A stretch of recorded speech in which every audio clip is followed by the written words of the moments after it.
Nanti di alam kubur Allah menyuruh malaikat Munkar dan Nakir bertanya. Tanya itu orang yang mati, siapakah Rabbmu? Yang ditunjukkan satu wajah. Ditanya, tahukah engkau siapakah yang punya wajah ini? Ada yang mengatakan, oh saya dengar dia itu dulu nabinya orang Arab, nabinya orang Islam, macam-macam. Ada yang mengatakan la arifu, yang mengatakan tidak kenal, prak kepalanya. Padahal kita belum bertemu Rasulullah. Lalu apa modalnya? Maka siapa yang dulu pernah melihat Nabi di alam arwah, pasti ketika masuk ke alam dunia dia akan rindu jika disebut sang baginda Nabi Muhammad sallallahu alaihi wasallam. Dulu kita pernah ngumpul-ngumpul seperti ini di sana. Cuma bedanya dulu tidak ada laki, tidak ada perempuan, karena ruh itu tidak laki, tidak perempuan. Itulah sebabnya tidak ada ikhtilaf, tidaklah bertentangan kalau disebut Rasulullah Abul Arwah, bapaknya ruh. Sedangkan ayat yang dibaca tadi, tidaklah Rasulullah SAW aba ahadin min rijalikum, ayah seseorang laki-laki di antara kamu. Disebutkan jenis gendernya, jenis kelaminnya laki-laki. Sedangkan ruh tidak laki, tidak perempuan. Maka di kitab-kitab maulid disebutkan Rasulullah Abul Arwah, betul, Al-Ab Al-Akbar, benar nggak?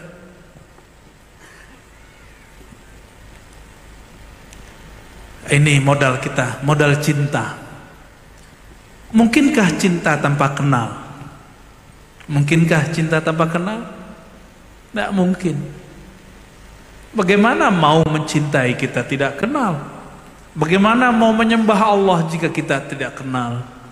Apa yang disembah? Sembah batu, sembah Hajar Aswad, sembah batanya orang Mekah? Bukan. Kita tidak pernah menyembah Hajar Aswad. Bahkan kita tidak menyembah Sayyidina Muhammad sallallahu alaihi wasallam. Kita hanya menyembah Allah yang disembah sang baginda Nabi Muhammad sallallahu alaihi wasallam. Itulah sebabnya ada muncul satu kaidah. Kaidah ini disampaikan oleh Imam Yahya bin Mu'az Ar-Razi, salah satu imam salafus saleh. Tapi sampai di masa Ibn Arabi, Imam Ibn Arabi sering rohaninya bertemu rohaniah Rasulullah sallallahu alaihi wasallam. Beliau juga ahli hadis. Meskipun ini bukan hadis, beliau kemudian secara rohani bertemu baginda Nabi Muhammad sallallahu alaihi wasallam. Apa kata beliau? Wahai baginda Rasulullah, kami belajar hadis. Kata ahli hadis, man arafa nafsahu faqad arafa rabbahu, bukanlah hadis. Bagaimanakah menurutmu wahai baginda? Apa jawaban beliau sallallahu alaihi wasallam? Kalami, itu kalamku. Semenjak saat itu Imam Ibn Arabi yang ahli hadis tidak berani lagi mengatakan berkata Yahya bin Mu'az Ar-Razi, tapi selalu mengatakan qala Rasulullah sallallahu alaihi wasallam. Mungkin menurut ahli hadis ini disebut hadis palsu, tapi bagi ahli rohani mereka punya istilah sendiri, mereka punya adab sendiri. Ini juga disebut dengan hadis ruhiyah atau hadis manamiyah. Bukan hadis Nabi, tapi cukup disebut hadis ruhiyah atau hadis manamiyah. Hadis-hadis lewat alam rohani. Hadis-hadis begini tidak ada unsur syariatnya. Dia hanya berbicara bab hakikat. Syariat telah sempurna, tidak akan ada perubahan sedikit pun. Al-yawma akmaltu lakum dinakum. Tapi ilmu hakikat, Imam Al-Hakim At-Tirmizi mengatakan itu akan terus berkembang di kolbu para ulama, turun semuanya di kolbu Rasulullah. Tapi Rasulullah kemudian bagi-bagi kepada para sahabat. Kata Abu Hurairah dalam hadis Bukhari, aku diajarkan dua wi'a'ain, dua karung, dua kantong ilmu. Satu kantong aku bagi, Yang satu lagi, jika aku bagi, aku akan dikafirkan lalu akan dibunuh oleh sebagian orang. Begitu juga kata Abdullah bin Abbas, begitu juga kata zuriat Sayyidina Ali. Tapi kata Imam Al-Hakim At-Tirmizi, imam yang muncul di abad ketiga dan awal keempat Hijriah, ilmu ini akan berkembang terus. Iman kita, kemampuan kita menjalankan syariat tidak ada yang sehebat para sahabat. Maka tidak ada iman kita setinggi Jibril. Bahkan sahabat yang paling lemah imannya, iman kita tidak ada yang setinggi mereka. Tapi kalau pengetahuan, Allah bagikan lebih banyak di masa ini. Makanya sahabat kalau hidup sekarang dikasih smartphone bingung. Benar nggak? Dulu Imam Bukhari cari satu hadis sebulan. Sekarang cari satu hadis, buka dari Play Store dapat satu kitab. Benar. Ini bukti bahwa knowledge, keilmuan, ilmu dibuka di akhir zaman. Jika ilmu rohani tetap kita tutup, kapan lagi umat akan dewasa? Nanti umat akan menyembah Allah pakai transaksi. Ya Allah, saya sholat pengen bisa banyak rezeki, sholat duha supaya rezekinya nempel, baca sholawat supaya jomblo jadi ganti status. Itu nyembah Allah dengan transaksi, belum menyembah Allah sebenar-benarnya ibadah. Nyembah Allahnya masih bersyarat, sedangkan Allah memberi kita tanpa syarat. Kapan kita menyembahnya tanpa syarat? Kalau sudah kenal kepada Allah. Maka kalam yang disebut Imam Ibn Arabi tadi, man arafa nafsahu faqad arafa rabbahu. Apa makna ringkasnya? Ini maknanya panjang. Ayahanda sudah lebih faham daripada saya, karena beliau secara umur jauh lebih daripada saya, ya. Abah dulu ngaji begini tahun berapa, Bah? 20 tahun yang lalu. Saya masih main pasir, guling-guling, ya. Ketemu ada hujan, mandi nggak pakai celana tuh ya. Dulu zaman-zaman dulu. Ada yang sama dengan saya nggak dulu? Ketemu kali, itu copot semua pakaian tuh. Zaman-zaman beliau sudah mengenal man arafa nafsahu faqad arafa rabbahu. Namun karena diberi mandat oleh beliau untuk menjelaskannya, saya minta izin kepada Allah dan Rasulullah dan ruhani para aulia. Man arafa nafsahu, siapa yang mengenal bahwa dirinya bersumber dari sang diri, yaitu Nabi Yuna Muhammad, Nur Muhammad sallallahu alaihi wasallam, faqad arafa rabbahu, niscaya dia telah kenal Rabbnya. Karena yang pernah bertemu Allah di alam semesta ini cuma satu sosok ini, baginda Nabi Muhammad sallallahu alaihi wasallam. Sayyidina Musa meminta, arini ya Rabb, tampakkan dirimu kepadaku. Lalu Allah menampakkan hanya sekelibet cahaya kepada Tur Sina. Tur Sina hancur, Sayyidina Musa pingsan. Tidak diizinkan memandang secara zahir, hanya diizinkan memandang secara batin. Sayyidina Adam ketika memandang ke aras hanya diizinkan memandang nama-nama. Sayyidina Ibrahim diizinkan memandang sifat-sifat. Begitulah para nabi, nama, sifat, af'al diizinkan semua memandang. Tetapi langsung terhubung kepada sang pemilik zat wajibul wujud hanya baginda Nabi Muhammad sallallahu alaihi wasallam. Ada satu riwayat yang suka saya sebutkan di musim Maulid mengenai maqam Sayyidina Jibril dan bedanya dengan maqam Sayyidina Muhammad sallallahu alaihi wasallam. Kita mengira Sayyidina Jibril yang lebih tinggi. Tidak. Sayyidina Jibril pengemban, pembawa risalah dari Lauh Mahfuz ke bumi, tapi tidak pernah diizinkan menginjak arasnya. Kata Sayyidina Jibril ketika ditanya oleh Nabi Muhammad sallallahu alaihi wasallam, kalau orang Jawa nanyanya gimana? Mas Jibril gitu ya. Nabi Muhammad itu kalau nggak didatengin malaikat Jibril itu marah kekasih, marahnya kawan. Kau nih nggak datang, nggak usah datang, kira-kira gitu. Pernah satu kali Sayyidina Jibril tidak turun-turun beberapa bulan. Ketika turun Nabi Muhammad kemudian mengatakan, kemana aja engkau wahai Jibril? Saking akrabnya Sayyidina Muhammad SAW dengan Sayyidina Jibril.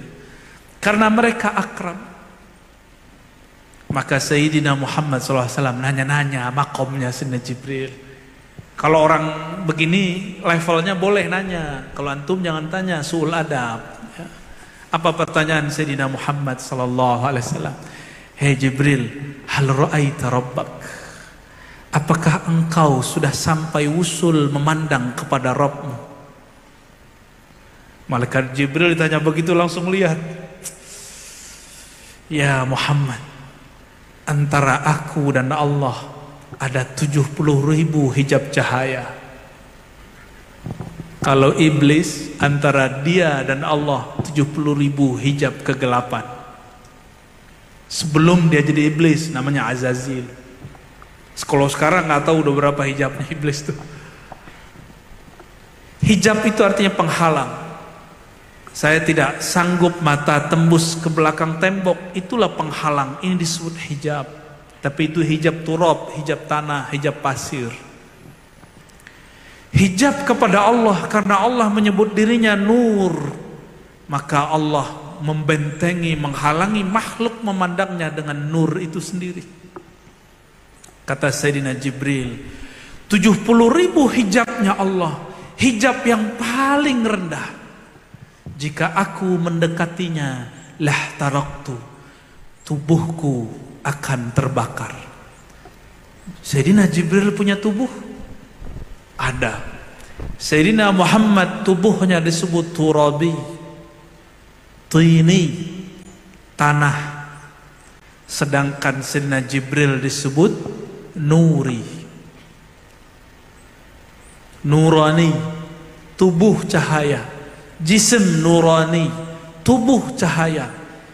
Tubuh juga, jisim juga, benda juga.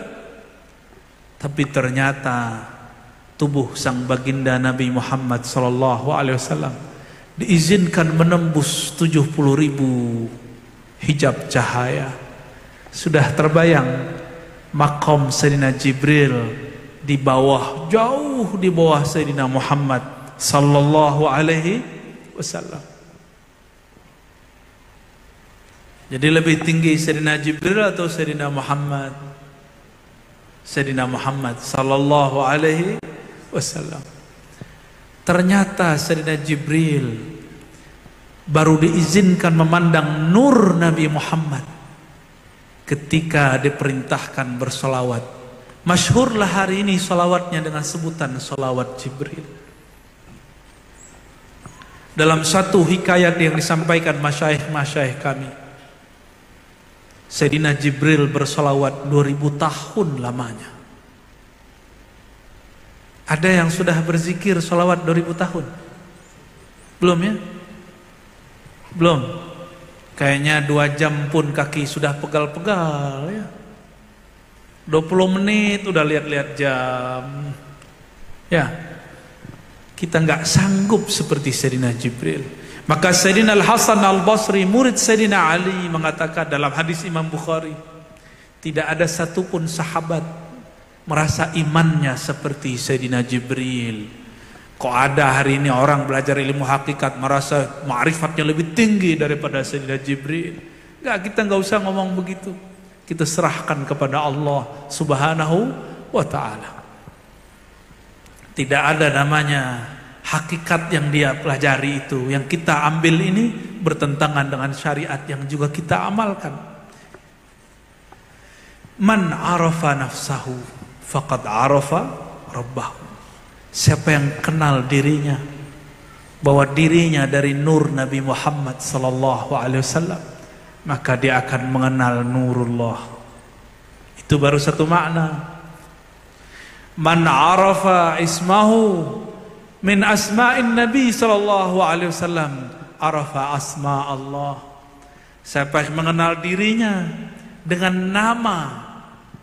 nama dirinya, bahwa namanya itu merupakan pecahan dari nama-nama Nabi Muhammad sallallahu alaihi wasallam, maka dia akan mengenal nama ke-100 di Asmaul Husna. Nama ke-100 itu nama kehambaan kepada Allah. Kita abad yang mana? Abdurrahman kah, Abdul Rahim kah, Abdul Hakim kah, abad yang mana? Man arafa ismahu min ismi Rasulillah arafa ismallah. Barangkali itu maknanya. Siapa yang mengenal namanya, di bagian manakah nama dia ada pada nama Nabi Muhammad sallallahu alaihi wasallam, dia akan mengenal nama Allah Subhanahu wa taala. Suatu kali seorang sahabat namanya Abdurrahman bin Auf terkaget-kaget melihat sang baginda Nabi Muhammad sallallahu alaihi wasallam. Diberikan seorang anak kepadanya, ternyata itu anaknya sendiri. Anaknya bernama Ibrahim, Sayyid Ibrahim, tufiya, wafat. Abdurrahman bin Auf radhiyallahu taala anhu melihatnya, "Ma bika ya Rasulullah?" Apa-apa ini wahai Rasulullah? Masa Rasul nangis? Dalam pikiran Abdurrahman bin Auf tidak pantas Rasulullah nangis. Maka pandangan ini diluruskan oleh Rasulullah sallallahu alaihi wasallam. Kadang seorang murid berlebihan memandang guru. Apa kata Rasulullah? Hazihi rahmatun wada'aha fi qulubi man syaa min ibadih. Ini tangis ini adalah rahmah, sifat rahmah, nama rahmah yang Allah titipkan, Allah teteskan di kolbu siapapun yang dia kehendaki. Disitulah kemudian Abdurrahman bin Auf menangisi kenapa nur itu tidak ada di kolbunya. Saat dia menangis barulah nur itu terbit. Maka siapa yang mengenal sifatnya adalah tanazul, adalah turunan pancaran dari nur Nabi Muhammad sallallahu alaihi wasallam, dia akan mengenal sifat Allah Subhanahu wa taala. Dan selanjutnya siapa yang mengenal kudrat iradatnya adalah pancaran daripada kudrat iradatnya Nabi Muhammad. Nabi Muhammad adalah tajallinya kudrat iradat Allah Subhanahu wa taala.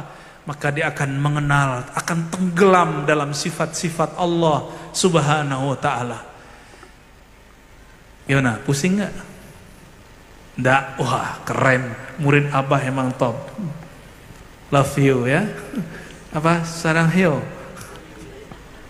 Allahumma salli ala Sayyidina Muhammad. Allahumma salli ala Sayyidina Muhammad. Satu kali datang seorang Arab Badui lagi kepada Nabi, tapi Arab Baduinya lain dengan Arab Badui yang pertama. Arab Badui pertama makom mahabbahnya sangat tinggi. Sedangkan Arab Badui ini baru belajar mahabbah, cinta. Datang kepada Nabi, hadisnya sahih riwayat Abu Nuaim, Baihaqi dan lainnya. Kata dia, "Ya Muhammad," tuh Badui kan? Maka dulu abah guru sekumpul nggak suka kalau ada orang manggil nama Nabi Muhammad tanpa Sayyidina. Sesekali boleh dalam syair, dalam ungkapan salawat umum, tapi dalam menghikayatkan pakaikan Sayyidina atau Maulana atau Habibna atau Nabiyuna. Adab kita kepada baginda Nabi Muhammad sallallahu alaihi wasallam.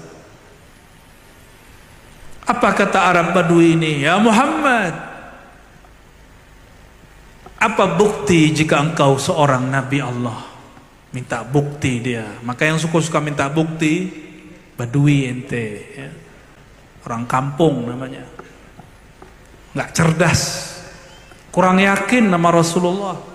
Tapi Rasulullah menghargai semua orang, mau Badui yang pintar, mau Badui yang itu kalau nyebut di sini apa tuh, sengak ya, suka nantang-nantang. Tapi Nabi tidak pernah hatinya menolak. Nabi terima semua. Itulah hebatnya Nabi. Lain dengan kita. Kita kalau ada orang begitu kesel kita. Apa kata Nabi? Kamu maunya apa? Nabi tantang balik. Tapi jangan tantang balik kita-kita ya. Itu cuma untuk Rasulullah sallallahu alaihi wasallam. Kata Arab Badui, dia lihat-lihat keliling, nggak ada apa-apa kecuali pohon kurma. Maka dia katakan, ya Muhammad, itu ada pohon kurma, panggil sini. Uduh, ngeri kali ini orangnya. Untung yang ditantang seorang nabi. Dan nabinya bukan hanya untuk manusia, bukan hanya untuk jin dan manusia. Ini jin ada yang hadir Pak. Yang di bukit itu ada yang hadir. Di bukit sana juga ada yang hadir. Bukan sotoy, tanya aja sama ahlinya ya. Assalamualaikum ayuhal jan. Nabi Muhammad sallallahu alaihi wasallam tidak hanya diutus kepada jin dan manusia. Rahmatan lil alamin, rahmat bagi alam semesta. Alam itu ada fam-famnya, ada fam nabat. Apa arti nabat?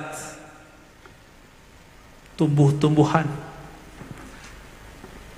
Ada Adam, ada jin. Ada apa lagi? Yang di atas itu namanya apa? Bintang-bintang, nujum. Semuanya adalah umatnya Rasulullah sallallahu alaihi wasallam. Maka umatnya Nabi Muhammad bukan hanya kita. Suatu kali ada anjing lewat. Anjingnya lucu-lucu, tapi ganggu sholat. Cuma ada anjing yang tidak ganggu sholat. Apa kata Nabi? Laula annaha ummatun minal umam la amartu biqatliha. Seandainya si anjing-anjing itu bukanlah umat di antara umat-umat, tentu aku diperintahkan, memerintahkan untuk membunuhnya, membinasakannya. Berarti si guguk pun juga umat. Jadi kita nggak boleh karena anjing najis terus kita sembelih, nggak boleh ya. Kita kemudian zalimi, nggak boleh. Karena dia juga umat. Onta umat, makanya onta datang kepada Rasulullah ngadu. Bedanya onta ngadu masalah lapar sama beban. Ngomong si onta, ya Rasulullah, bebanku sangatlah banyak, tapi makanku sedikit, tuanku pelit. Kalau bahasa Jawanya apa Ustaz? Pelit, medit gitu. Ada yang lebih jelek dari itu gak? Kalau bahasa Arabnya syahih, pelit, bakhil. Di atas bakhil itu syahih. Syahih itu gak hanya pelit ke orang, ke badannya dia pelit. Itu syahih. Dan orang yang paling syahih adalah disebut nama baginda, dia tidak berselawat. Al-bakhil man dzukirtu indahu falam yusalli alayya. Orang paling bakhil, paling apa tadi? Medit. Aduh, jelek banget ya. Orang paling pelit itu disebut namaku, yang mana dia ada semua karenaku. Dia tidak berterima kasih kepadaku. Maka salawat kita bentuk terima kasih kepada sang baginda Nabi Muhammad sallallahu alaihi wasallam.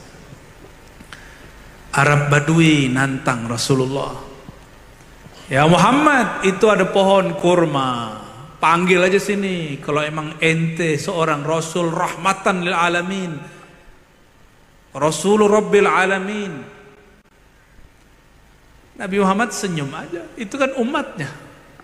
Itu pohon ada ruh, namanya ruh nabat. Syekh Abdul Qadir Jilani Qutub Rabbani dalam kitab Sirrul Asrar menyebutkan ar-ruh an-nabati. Ada di situ. Sedangkan di hewan ar-ruh al-hayawani. Ada semua, dan itu ada nama-namanya. Rasulullah yang nyimpan namanya. Nama ini yang dibagi-bagi kepada kekasih-kekasihnya. Dipanggil oleh Rasulullah. Oi pohon kurma. Cuma karena saya tidak tahu nama pohon ini, saya nggak bisa manggil dia. Oi pohon, nggak datang-datang dia.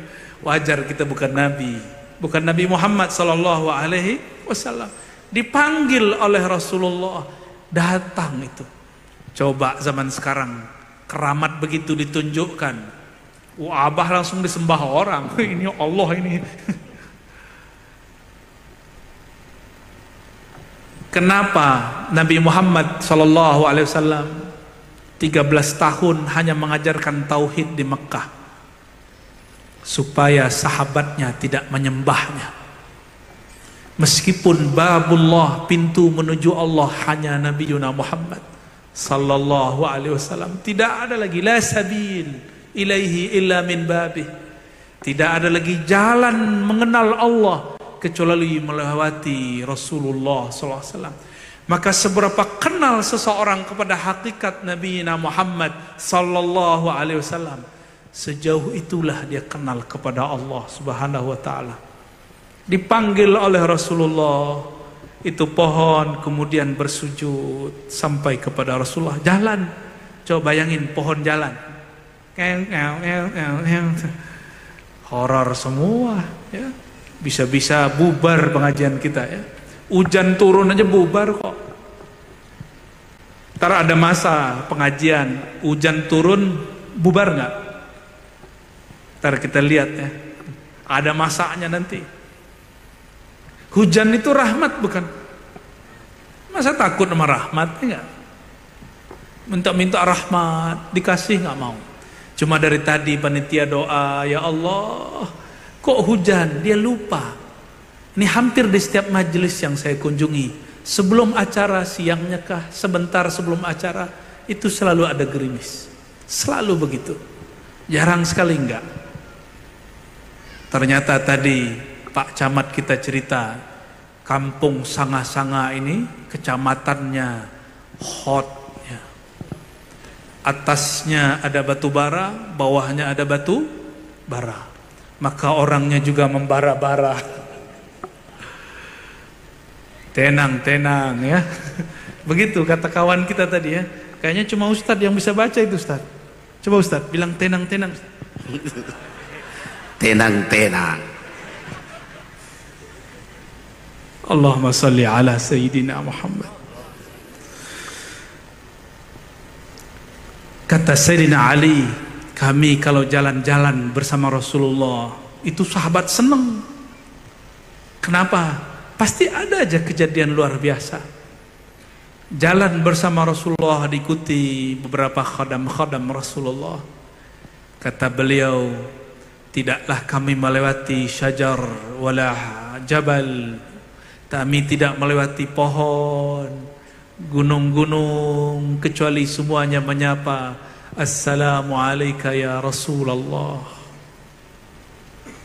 Coba kita jalan, mau masuk, mau datang ke masjid, pohonnya apa?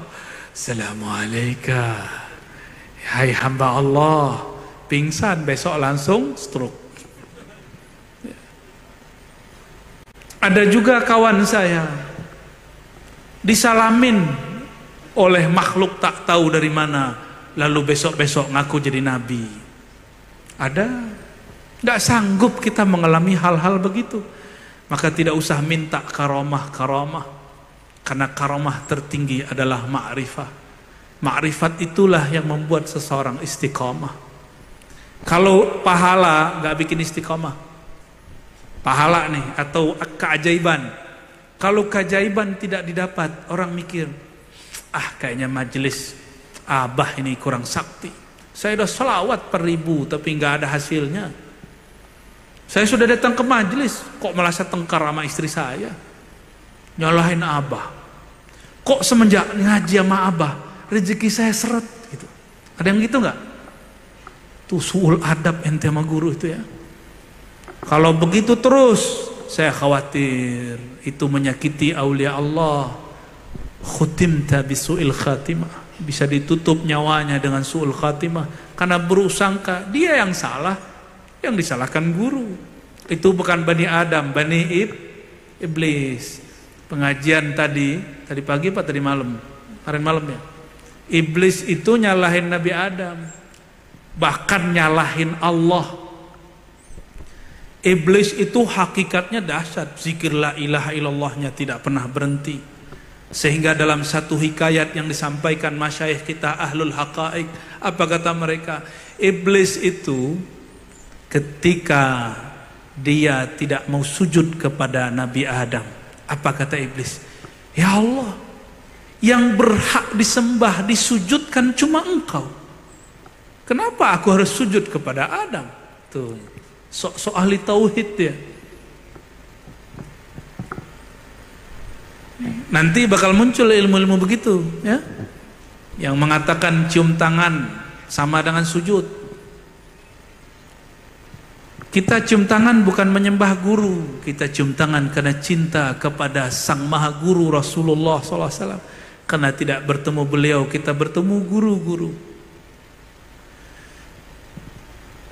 Nabi Muhammad SAW marah nggak kepada Arab Badui? Tidak marah, tapi dididik. Akhirnya Arab Badui bersyahadat, asyhadu annaka Rasulullah. Aku bersaksi setelah menyaksikan keajaiban tadi bahwa engkau betul-betul Rasulullah, Nabiullah. Boleh nggak beriman begini? Sah nggak imannya? Sah, tapi iman ala Badui. Mau begitu? Boleh, nggak apa-apa. Sering-sering aja begitu. Abu Bakar pernah begitu nggak? Abu Bakar pernahkah mengatakan, ya Rasulullah, kalau ente emang Rasulullah, ayo tuh bulan tuh pecahin tuh, belah dua tuh. Pernah nggak gitu? Nggak pernah Abu Bakar. Sayyidina Abu Bakar bahkan tidak sanggup memandang wajah baginda Nabi Muhammad sallallahu alaihi wasallam. Karena Sayyidina Abu Bakar tahu hakikat wajah Nabi Muhammad sallallahu alaihi wasallam. Sehingga ketika ditanya kepada Abu Bakar As-Siddiq radhiyallahu taala anhu, seperti apakah wajah Rasulullah? Dia hanya menangis. Dia tidak sanggup menjelaskannya. Sallallahu alaihi wasallam. Tapi dulu ada seorang ibu-ibu, Nabi lagi hijrah. Hijrah terakhir Nabi Muhammad sallallahu alaihi wasallam.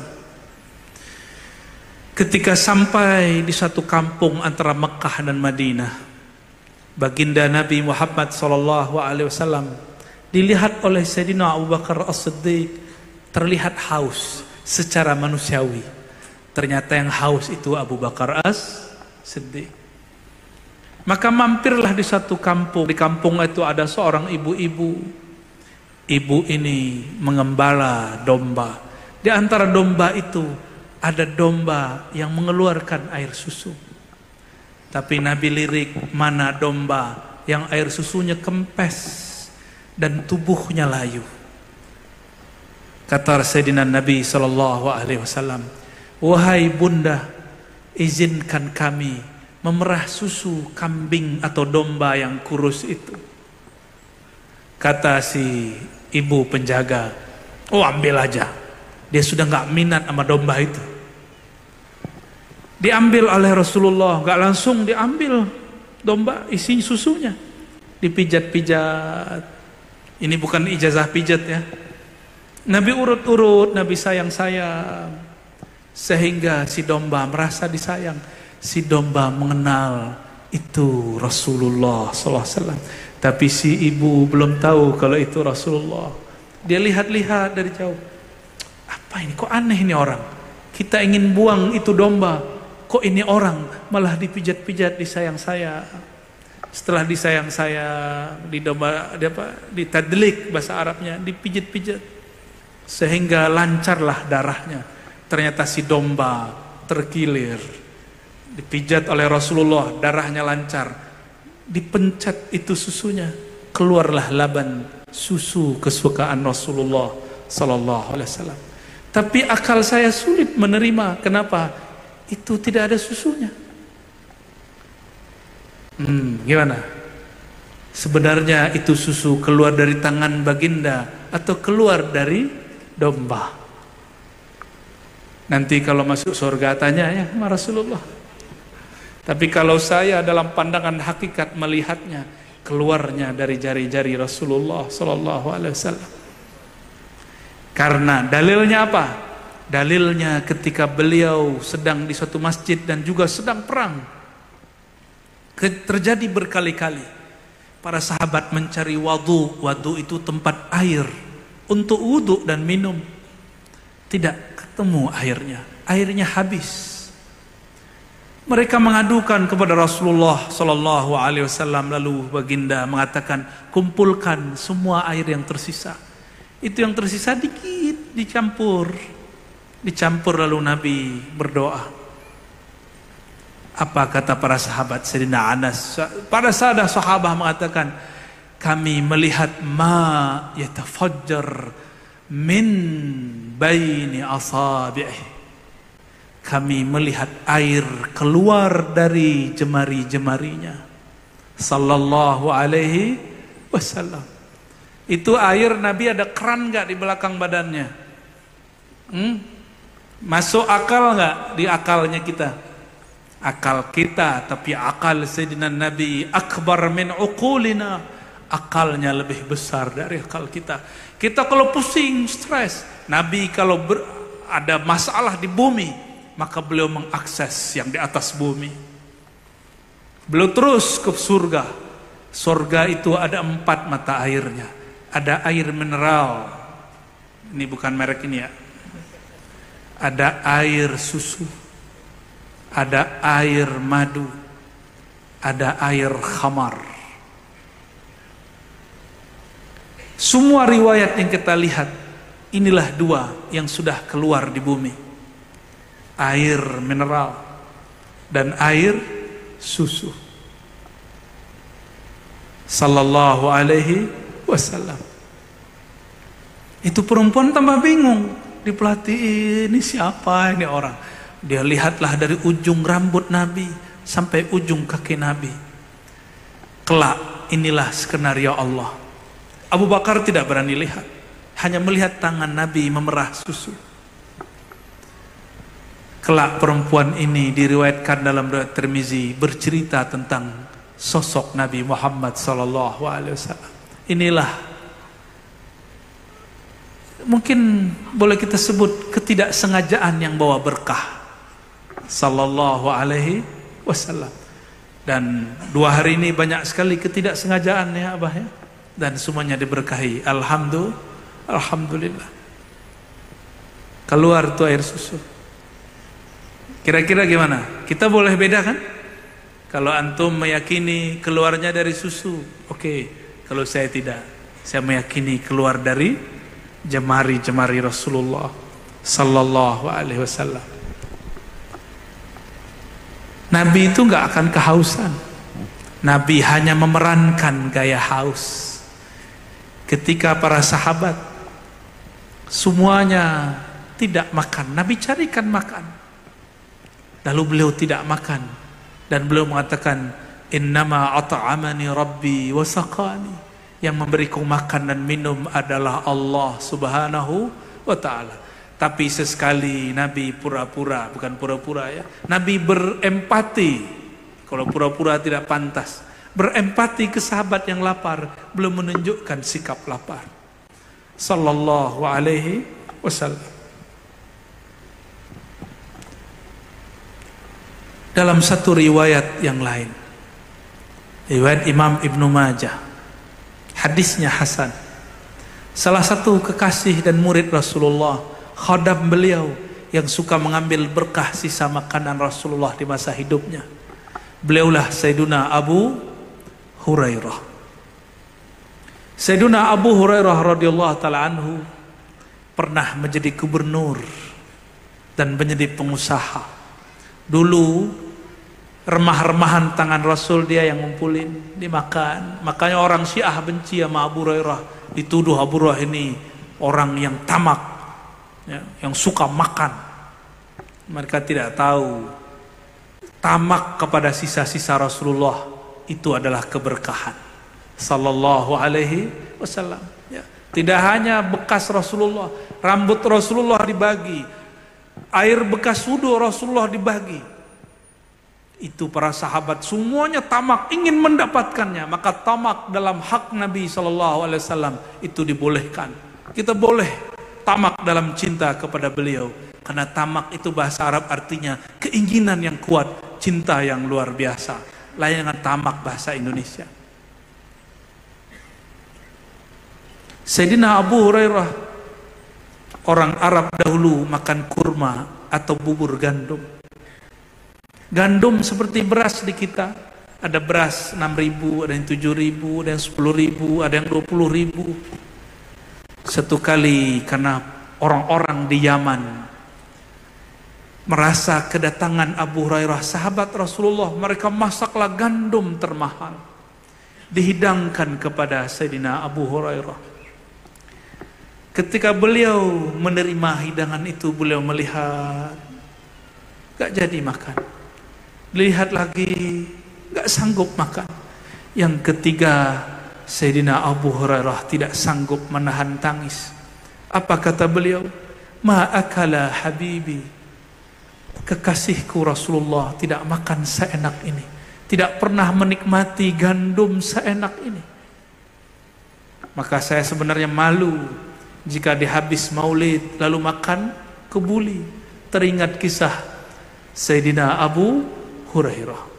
Tapi karena sahibul bait, sahib marnamid yang punya acara, sedih juga kalau tidak disentuh, kita sentuh juga.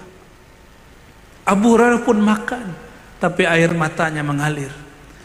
Inilah man arafa nafsahu faqad arafa rabbahu. Hatta mau makan yang terlihat Rasulullah sallallahu alaihi wasallam. Hatta mau jalan, Sayyidina Abdullah bin Umar minta ditemani oleh seorang khadamnya. Beliau radhiyallahu ta'ala anhu anak khalifah kedua, ingin mengenang Rasulullah, maka diajaknya kawan-kawannya, mari kita kenang Rasulullah. Jalanlah ia di mana Rasulullah dulu pernah menginjakkan kaki. Beliau naik ke atas kuda atau onta atau himar di mana Rasulullah dulu pernah menaikinya. Ketika sampai di tempat, kepalanya menunduk, tapi tidak ada yang sedang dihindari. Bertanyalah khadamnya, ya Abdullah, kenapa engkau menunduk padahal tidak ada yang menghalangi kita? Kata beliau, aku teringat di titik inilah Rasulullah dulu menunduk karena dulu ada pohon, pohonnya sudah ditebang. Inilah cara mereka bermaulid. Inilah cara mereka memperingati Mi'raj. Inilah cara mereka mengenang sang baginda Nabi Muhammad SAW. Itulah rahasianya kenapa para sahabat tidak perlu mengadakan maulid, karena hari-hari mereka memandang nur Nabi Muhammad SAW. Datanglah seorang sahabat ke negeri Syam. Ternyata di situ bersembunyi seorang muazzin. Kulitnya hitam legam, tapi suaranya membahana sampai ke surga. Ialah Sayyidina Bilal, mantan budak yang diberdekakan oleh Sayyidina Abu Bakar. Dipanggil oleh Sayyidina Umar, anta maulana, engkau tuan kami. Bukan lagi dipanggil budak, engkau tuan kami wahai Bilal, dan orang yang diberdekakan oleh tuan kami. Dimintalah Sayyidina Bilal untuk berazan sesaat. Apa yang terjadi? Dia baca Allahu Akbar. Seluruh orang-orang yang pernah mendengar Rasulullah di kampung itu dulu, yang mereka berhijrah, menangis seakan-akan baginda Nabi Muhammad SAW masih hidup. Terus asyhadu an la ilaha illallah. Baru pindah ke asyhadu anna Muhammadar Rasulullah. Surah Bilal yang indah berhenti ketika baca Muhammad, dia pingsan. Seakan-akan dia berada di hadapan Nabi Muhammad sallallahu alaihi wasallam. Begitu mereka mengenang baginda Nabi Muhammad sallallahu alaihi wasallam. Tapi kita disebut nama Nabi dari tadi, sulit mata ini berkaca-kaca, sulit dada ini merinduinya. Mungkin kalbu kita sudah banyak tersita oleh dunia. Kita minta ampun kepada Allah, ya Allah, buanglah cinta selainmu, selain kepada Rasulmu dari kalbuku. Amin ya Rabbal Alamin. Al-Fatihah. A'udzubillahi minasyaitonir rajim. Alhamdulillah rabbil alamin. Iyyaka na'budu wa iyyaka nasta'in. Shiratal ladzina an'amta 'alaihim waladdallin. Kawan dari Al-Hasan Al-Basri, mereka wafat di tahun yang sama, 110 Hijriah. Namanya Muhammad bin Sirin, yang mana ilmu takbir mimpi bersumber darinya. Imam ini punya guru seorang tabi'in senior, namanya Ubaidah. Ubaidah ini murid dari Sayyidina Ali dan Sayyidina Anas, dua kekasih Rasulullah. Ubaidah menyimpan beberapa rambut baginda Rasulullah sallallahu alaihi wasallam yang dia riwayatkan, dia terima dari gurunya Anas bin Malik. Anas bin Malik menerima dari ayah dan ibunya. Ayahnya bernama Abu Talhah, ibunya bernama Ummu Sulaim. Kata Anas bin Malik, dahulu selesai Rasulullah bertahallul, selesai umrah dan haji, beliau membotaki kepalanya, menghabiskan, disebut tahliq. Beliau botakkan kepalanya, gundul, karena Nabi mengatakan, ya Allah rahmatilah orang yang menggunduli kepalanya. Ini bapak-bapak yang sok ganteng ini, kalau umrah tahun ini, tahun depan gundul. Sepakat? Karena Rasulullah tidak pernah cuma motong sedikit.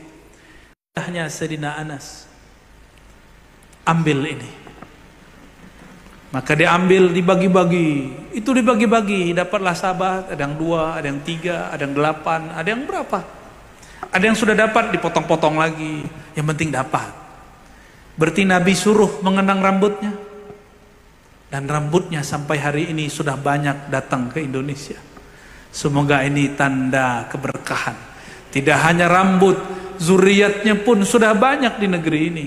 Pewaris-pewaris ma'rifatnya pun sudah mulai muncul di negeri ini. Alhamdulillahirabbil alamin. Lalu dipotong lagi, digundul lagi bagian kiri. Kata Nabi, ya Abu Talhah, berikan kepada istrimu Ummu Sulaim. Maka diberikan kecil, dijadikan bibit untuk parfum. Diambil 1 tetes, dicampur dengan kasturi. Ambil 1 tetes, campur dengan mawar, melati, terus begitu. Sehingga entahlah mana yang mengharumkan. Entah Rasulullah diharumkan oleh kasturi, entah kasturi yang tambah harum karena wewangian Rasulullah sallallahu alaihi wasallam. Kira-kira mana yang lebih harum? Kasturi atau keringat Rasulullah? Kalau keringat kita gimana? Keringat antum bau jengkol. Bau apa lagi? Bau asem. Keringat kita, karena kita bukan Rasulullah, wajar. Rasulullah SAW harum, bukan main. Ketika dapat rambut, Ummu Sulaim dapat cara baru. Itu rambut diambil, dicelup ke kasturi, dicelup ke air, dicelup. Bertambah ilmunya. Apakah itu syirik? Itu namanya tabarruk, mengambil keberkahan baginda Nabi Muhammad sallallahu alaihi wasallam. Maka semua yang mendapatkan bagian ini, dia mendapatkan keharuman yang luar biasa. Lain dengan Sayyidatuna Aisyah. Ketika dia hendak wafat, dia wasiat kepada khadamnya, jika aku mati, selipkan rambut kekasihku Rasulullah di kain kafanku. Kira-kira gimana tuh? Mungkar Nakir kenal nggak sama Rasulullah? Sama rambut Rasulullah kenal nggak? Kalau ada orang wafat, di bajunya, di kafannya ada rambut Rasulullah, berani nggak dicolek sama Mungkar Nakir? Nggak berani. Ya, nggak berani. Inna Allah harrama 'alal ardi an ta'kula ajsadal anbiya. Bumi Allah haramkan mengganggu jasad para nabi. Maka dari hadis ini ulama kita mengistinbatkan, siapapun yang punya sedikit dari nabi, dia tidak akan dirusak oleh bumi. Bumi ini Jika nanti ada orang yang kurang ajar sama Rasulullah, kata Munkar Nakir, himpit dia wahai bumi, jepit dia wahai bumi, cekik dia wahai bumi. Begitu Munkar dan Nakir. Tapi kalau ada bau rambut Rasulullah, siapa yang berani mengganggu? Sallallahu alaihi wasallam. Tapi jangan sedih Bapak Ibu Saudaraku, jika rambutnya tiada, jika bau keringatnya tiada. Rasulullah mengatakan al ulama warasatul anbiya, pewaris hakikiku masih ada, yaitu para ulama yang mengenal Allah dengan jalal dan jamalnya. Maka ulama itu sirnya adalah sirrul anbiya, karena mereka mewarisi para nabi. Tapi ingat, ulama bukan nabi. Sallallahu alaihi wasallam. Gimana, udah ngantuk belum? Saya yang ngantuk. Kalau mau terus salawat dulu satu kali. Ya, fadal, salawat dulu Ustaz. Habis itu kita tambah satu sesi. Kalau mau tanya jawab boleh, insya Allah. Jam berapa, Bah? Boleh. Satu lagu ya.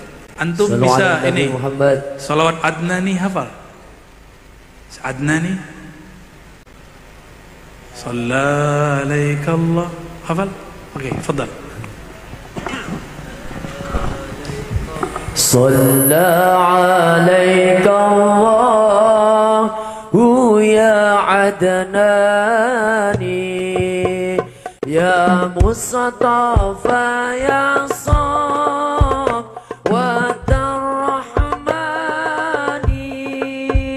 Salla alaika Allah ya Adnani ya Mustafa ya Saf wa Rahmani.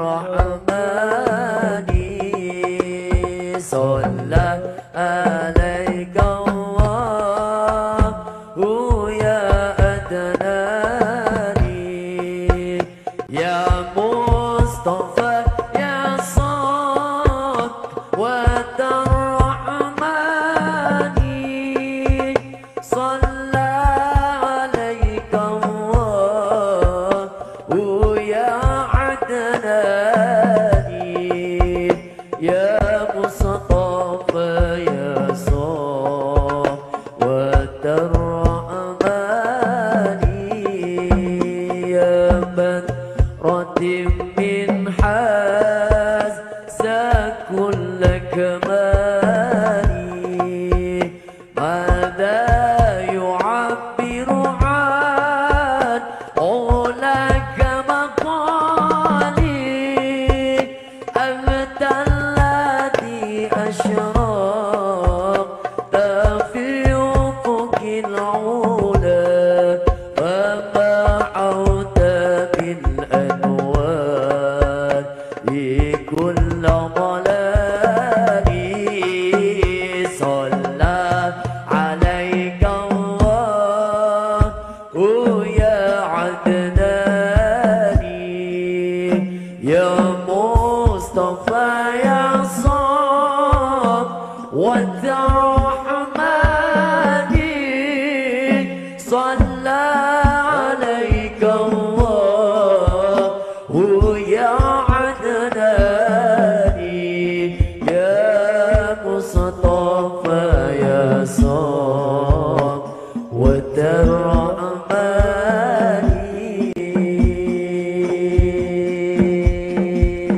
صلوا على النبي محمد. Syukran Ustaz. Saya suka salawat Adnani karena itu adalah sesuatu yang didendangkan oleh Sayyid Abdul Muttalib ketika sang baginda lahir sallallahu alaihi wasallam. Ya. Lanjut apa tanya jawab? Suka didongengin ya. Tar tidur lagi. Karena bocorannya saya suka didengerin sebelum tidur. Ya, jadi kalau nggak bisa tidur dengerin dulu videonya. Habis itu tiba-tiba ngantuk. Ya, antara sedih dan seneng sih ya. Sedihnya kok didengerin pas mau tidur. Senangnya dalam ilmu psikologi, gelombang-gelombang suara tertentu bisa menenangkan pikiran sehingga membuat orang tidur. Saya mungkin yang kedua itu, menghibur diri. Alhamdulillah, biar nggak sedih, bah.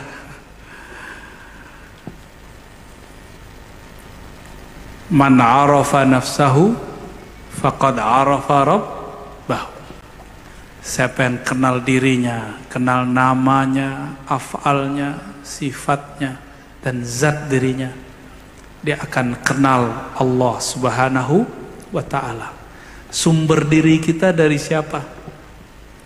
Dari nur Nabi Muhammad. Langsung ada noda hitam di kolbu. Apalagi jika di kolbu ada iri, dengki, suudzon, buruk sangka kepada makhluk Allah, maka ada noda hitam di kolbu. Maka kenalilah nama-nama Rasulullah. Ada nama-nama yang diriwayatkan, ada nama-nama yang dimakrifatkan. Nama-nama yang diriwayatkan banyak sekali. Beliau menyebutkan dalam hadis yang sahih, Ana Muhammad, Ana Ahmad. Sayyid Ahmad Zaini Dahlan, ulama Mekah. Beliau mengatakan, ialah Muhammad, man ismuhu fis sama Ahmad wa fil ardi Muhammad. Dialah sang Nabi, di langit namanya Ahmad, di bumi namanya Muhammad sallallahu alaihi wasallam. Ternyata penduduk langit telah menyebut-nyebut nama Nabi Muhammad. Inilah kenapa ketika Sayyidina Jibril membawa sang baginda, lalu beliau ditanya oleh penjaga security langit, Man anta wa man ma'ak? Kamu siapa? Padahal Sayyidina Jibril bolak-balik ke sana. Emang begitulah, itu security langit. Bumi begitu wajar ya. Memang tugasnya begitu. Kita maklumi, kita nggak boleh marah. Sayyidina Jibril nggak ngomong, ente nggak tahu siapa aneh. Nggak ngomong begitu dia. Dia katakan, Ana Jibril wa ma'i Muhammad wa qad bu'itha ilaih. Bersamaku sang Muhammad. Dialah yang diutus. Dialah yang disebut-sebut. Ternyata passwordnya langit sampai ke langit ketujuh. Ism Muhammad sallallahu alaihi wasallam. Disebut nama Nabi Muhammad, langsung dibuka. Langsung dibukakan pintu langit. Oleh karena itu orang-orang yang belajar ilmu hakikat dan tidak menyertakan Nabi Muhammad sallallahu alaihi wasallam, faqad inqata'at, dia telah terputus, tidak akan pernah wusul sampai kepada ujung dan hakikatnya. Makanya a'la turuq indallah wa inda Rasulillah sallallahu alaihi wasallam, thariqat tercepat kepadanya adalah berselawat kepada baginda Nabi Muhammad sallallahu alaihi wasallam. Tapi berselawat kepadanya tidak akan terasa jika tidak kenal siapa yang punya nama. Oleh karena itu ulama kita mewariskan kepada para santri-santrinya kitab-kitab maulid, kitab dalail khairat. Untuk apa itu semua? Supaya orang jika berselawat terasa, teringat sifat-sifat baginda Nabi Muhammad sallallahu alaihi wasallam. Nanti kalau selawat ngelewatin pohon, bacanya gini, salatu wassalamu alaika, salam atas engkau wahai Rasulullah. Kalau lagi lewat pohon ya, wahai yang mana semua pohon, semua batu, semua gunung mengucapkan salam kepadanya. Boleh pakai bahasa Indonesia? Boleh. Rasulullah mengerti semua bahasa. Yang penting kita menyampaikan pesan-pesan cinta. Namun karena kita tidak melihat dengan mata hakikat, kita tidak akan lihat disebut nama Nabi di dekat pohon. Pohon itu sebenarnya senang. Suatu kali Rasulullah SAW dibuatkan minbar. Kita tahu kisah ini masyhur luar biasa. Yang membuatkan sahabat yang berasal dari negeri Rum. Karena orang Arab tidak punya peradaban mengukir. Membuat mebel nggak ada. Nabi hanya punya sandaran biasa, sandarannya terbuat dari pelepah dan pohon kurma.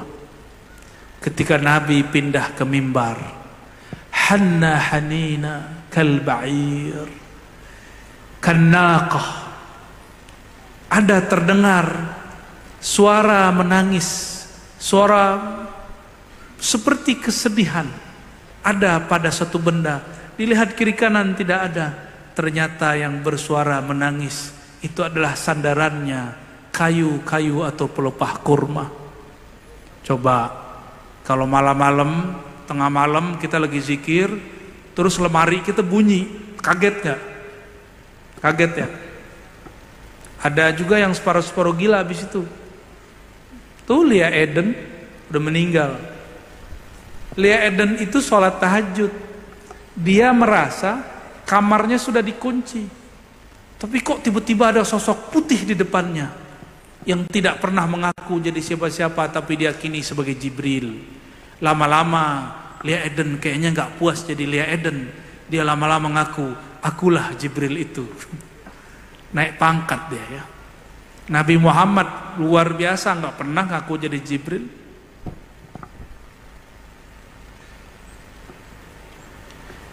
Nabi Muhammad sallallahu alaihi wasallam disalami semuanya, ya, disalami semuanya. Yang dibaca oleh para munsyid, para penasyid itu adalah solawat-solawat, dendang-dendang yang dulu disolawatkan oleh semua benda di alam semesta. Yang mereka baca sama, ya Nabi, salam alaika. Itulah rahasianya kenapa mesti berdiri.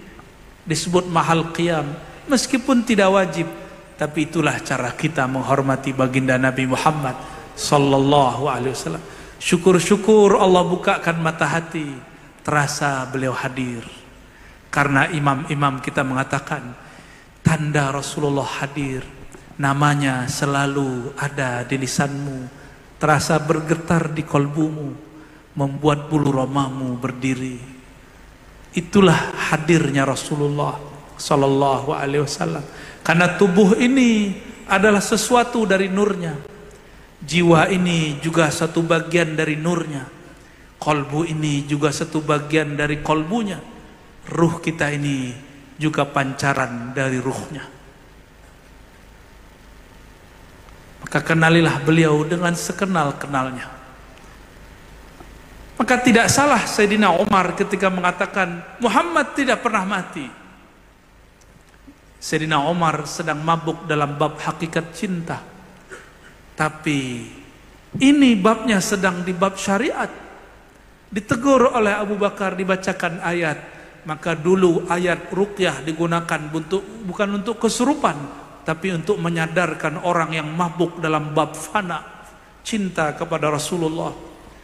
Jadi ruqyah sekarang turun kelas Abah ya, tapi lumayanlah daripada nggak ada. Ya, karena juga ada ruqyah untuk pengobatan. Tafadhol, silakan. Jika bisa memberi manfaat, kasih manfaat. Falyanfa, kata Nabi. Beliau manfaat kepada manusia. Tapi sahabat-sahabat kelas tinggi, ayat dibaca bukan untuk mengeluarkan jin dan syaitan, tapi untuk menyadarkan seorang sahabat dari fana dalam cinta kepada Rasul sallallahu alaihi wasallam. Dibacakan ayat, ya Umar, kata Abu Bakar, karena Abu Bakar juga guru Sayyidina Umar. Kata Sayyidina Abu Bakar, Allah pernah berfirman, afa immata au qutila. Seandainya Sayyidina Muhammad itu wafat atau terbunuh, lalu kalian inqalabtum ala aqabikum, kalian akan berpaling, kalian akan goncang. Sayyidina Umar langsung sadar dari mabuk cintanya.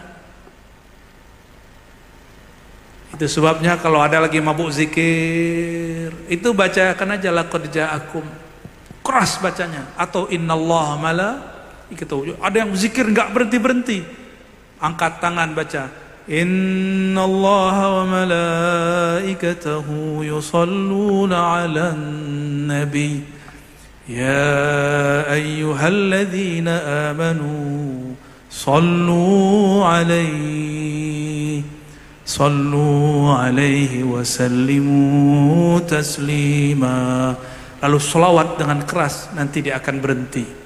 Dia akan sadar dari fananya dalam zikrullah. Itulah dahsyatnya nama baginda Nabi Muhammad sallallahu alaihi wasallam. Sayyidina Abu Bakar menyebutkan, fa immata, nama Nabi Muhammad sallallahu alaihi wasallam disembunyikan dalam lafaz fa immata huwa au kutila huwa, huwanya disembunyikan, maka hu itu adalah nama yang lebih lama kita membuka YouTube mendengarkan kalam-kalam yang mungkin sebagian tidak bermanfaat daripada mendengarkan nama baginda disebutkan di kolbu. Mana yang lebih banyak? Masih kepada itu. Maka sekarang kita masih belajar cinta. Jangan dulu mengaku sudah cinta. Kalau sudah cinta kita berkorban. Sayyidina Abu Bakar As-Siddiq tidak pernah nantang Nabi. Lain dengan Badui nantang Rasul sallallahu alaihi wasallam. Abu Bakar As-Siddiq bukan nantang, malah menghabiskan hartanya. Ketika beliau punya harta, punya hasil dagang, dibawa semuanya untuk Rasulullah sallallahu alaihi wasallam. Sayyidina Umar berbangga bawa separuh hartanya. Ketika sampai di depan rumah Rasulullah, dia lihat, lah Abu Bakar semua hartanya. Akhirnya Sayyidina Umar balik, dia ambil semua hartanya dan dia mendeklarasikan cinta. Apa kata Sayyidina Umar? Ya Rasulullah, tidak ada lagi yang aku cintai di dunia ini kecuali engkau, tapi setelah aku mencintai diriku. Tuh, Sayyidina Umar masih narsis. Dulu narsis Sayyidina Umar. Lalu dibimbing oleh Rasulullah, ya Umar, cintamu kepadaku belum sempurna sampai engkau lebih mencintaiku daripada dirimu. Sayyidina Umar langsung revisi cintanya, dia naikkan, dia upgradekan. Ya Rasulullah, saksikan aku lebih cinta engkau daripada diriku. Maka hartanya semua dia berikan kepada baginda Nabi Muhammad sallallahu alaihi wasallam. Maka jika ada yang berkorban untuk maulid, baik waktunya, lelahnya, ada yang nggak pulang beberapa hari, nggak ketemu istrinya, ya benar apa? Ada yang cuma telepon-teleponan, ada yang katanya sakit, masuk rumah sakit karena gagal kemarin acaranya, ya. Itu semua bukti cinta kepada baginda Nabi Muhammad sallallahu alaihi wasallam. Sahabat Nabi ada yang memberikan hartanya. Ada yang waktu perang Uhud memberikan nyawanya. Ada yang nggak punya apa-apa, maka dia berikan dirinya. Ya Rasulullah, terserah engkau, engkau kemanakan aku. Itulah seorang perempuan datang kepada Nabi. Ya Rasulullah, engkau apakan aku, terserah nikahi atau engkau berikan aku kepada sahabatmu, terserah. Kalau Ka'bah nanti Umi yang marah, Pak, ya. Begitu mereka semua. Nggak ada mereka yang nantang Rasulullah, yang cinta kemudian bersyarat, yang bersolawat lalu minta sesuatu, tidak ada. Kecuali sahabat-sahabat yang awam. Sahabat yang awam pun ada yang cerdas. Ini sebagai penutupnya. Ketika Nabi diberikan jubah, masih ingat? Diberikan oleh sahabat, ada sahabat ngasih jubah dipakai oleh baginda Rasulullah SAW. Tidak lama berselang, ada orang berdiri mengatakan, ya Rasulullah, demi Allah, aku suka jubahmu, tolong berikan kepadaku. Kira-kira gimana Pak? Kita ngasih Nabi, tahu-tahu samping kita minta. Kesel nggak sama dia? Kita cubit-cubit tuh orang ente, sul adab. Orang ini senyum aja, dia bertebal muka. Tapi ini jangan cobain Ka'bah, ya. Apalagi aneh, nggak pantas. Kami bukan Rasul, kami bukan orang suci. Lalu Nabi mengatakan, baik, tunggu sebentar. Nabi ingin menyenangkan orang yang memberinya. Tapi ada satu rahasia. Nabi ingin membiarkan keringatnya menempel pada jubahnya. Dibiarkan sejenak. Itulah jubah yang sangat mulia. Jubah yang pernah menutupi tubuh baginda Nabi Muhammad sallallahu alaihi wasallam. Lalu Nabi buka, diberikan kepada orang itu. Dilipat oleh dia. Ketika pulang langsung ditahan di luar masjid. Ente ini kurang ajar. Nabi baru make, kamu langsung minta. Kurang ajar itu. Dia matanya berkaca-kaca. Wahai sahabatku, tahukah kamu untuk apa aku meminta? Inilah modalku satu-satunya, karena aku rasa nyawaku sudah mau habis.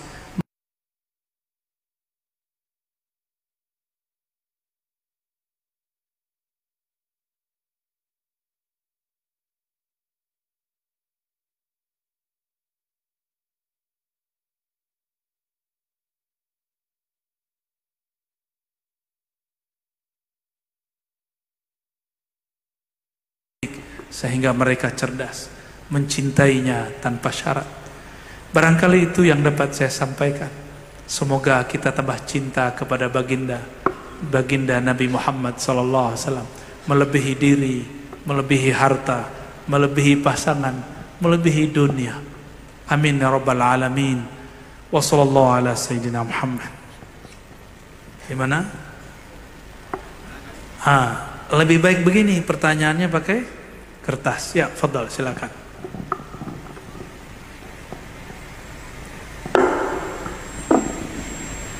Ya, saya tidak mau jawab.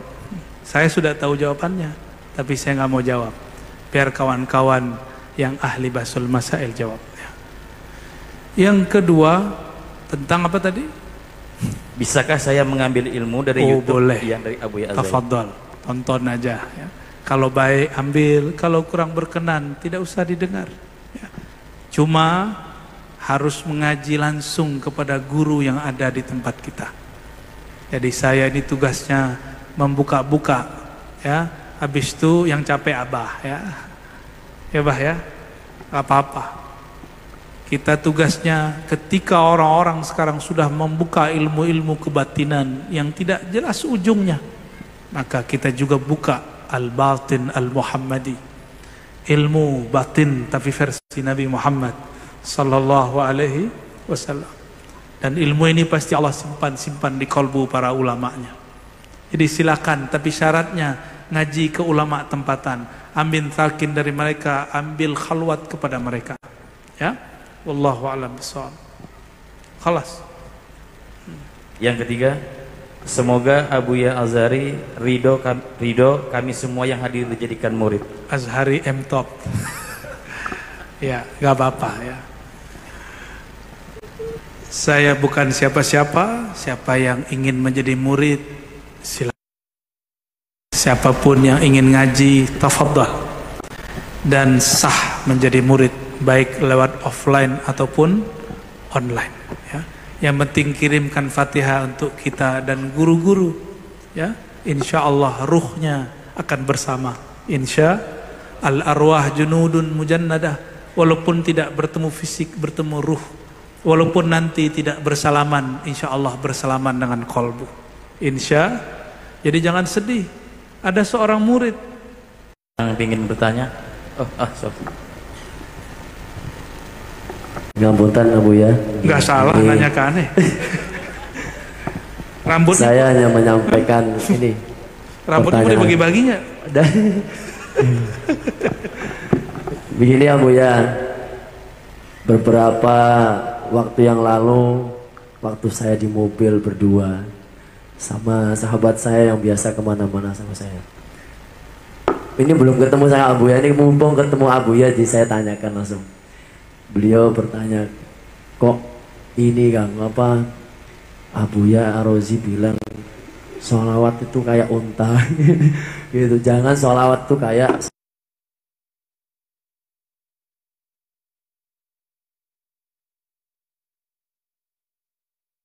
Itu pasti ada maunya. Kalau bisa gak ketemu sama Ar-Razi. Kalau ada Ar-Razi di sana, oh saya minggir ah. Gitu gak? Ada kawan kalau nelfon pasti minta utang. Ngutang, minta utang dong. Mohon maaf ya kalau yang ada yang kerjanya begitu. Terus kita dapat dari dia, ngangkat gak? Males ngangkatnya. Rasulullah tidak pernah malas. Cuma Rasulullah terima lalu dididik. Oke, maka kami bagi-bagi tugas. Ada Habib yang mengumpulkan umat, ayo sholawat, sholawat, banyak rezeki, sholawat, bayar utang. Nanti biar saya yang naikin dia kelas. Gitu. Kalau enggak sama dengan badui. Persis, mohon maaf, seperti onta. Datang ke Rasulullah yang dikadukan bukan masalah gimana dapat syafaat di dunia dan akhirat. Cuma syafaat perut. Masih lebih baik itu pohon, itu kayu ditanya. Dipegang Rasulullah ditanya, kamu pilih bersamaku di dunia atau masuk surga? Dia pilih mana? Masuk surga. Lebih mulia itu. Kalau datang ke Rasulullah yang diadukan masalah jabatan, masalah kerja, eman nggak? Kalau ketemu Rasulullah yang diminta syafaat tidak hanya di dunia, yang paling penting di akhirat. Terbayar hutang itu syafaat dunia. Sembuh penyakit syafaat dunia. Kalau cuma syafaat dunia, itu yang kita minta. Innamal a'malu binniyat wa innamal likulli imri'in ma nawa. Yang kita niatkan sampai nanti di akhirat minta syafaat Nabi. Nabi jawab, kan sudah dulu kamu minta sembuh. Dulu kamu minta bayar utang, kebayar kan? Gitu. Mau begitu? Mau naik kelasnya? Mau. Kalau ngaji ma'rifatullah wajib naik kelas.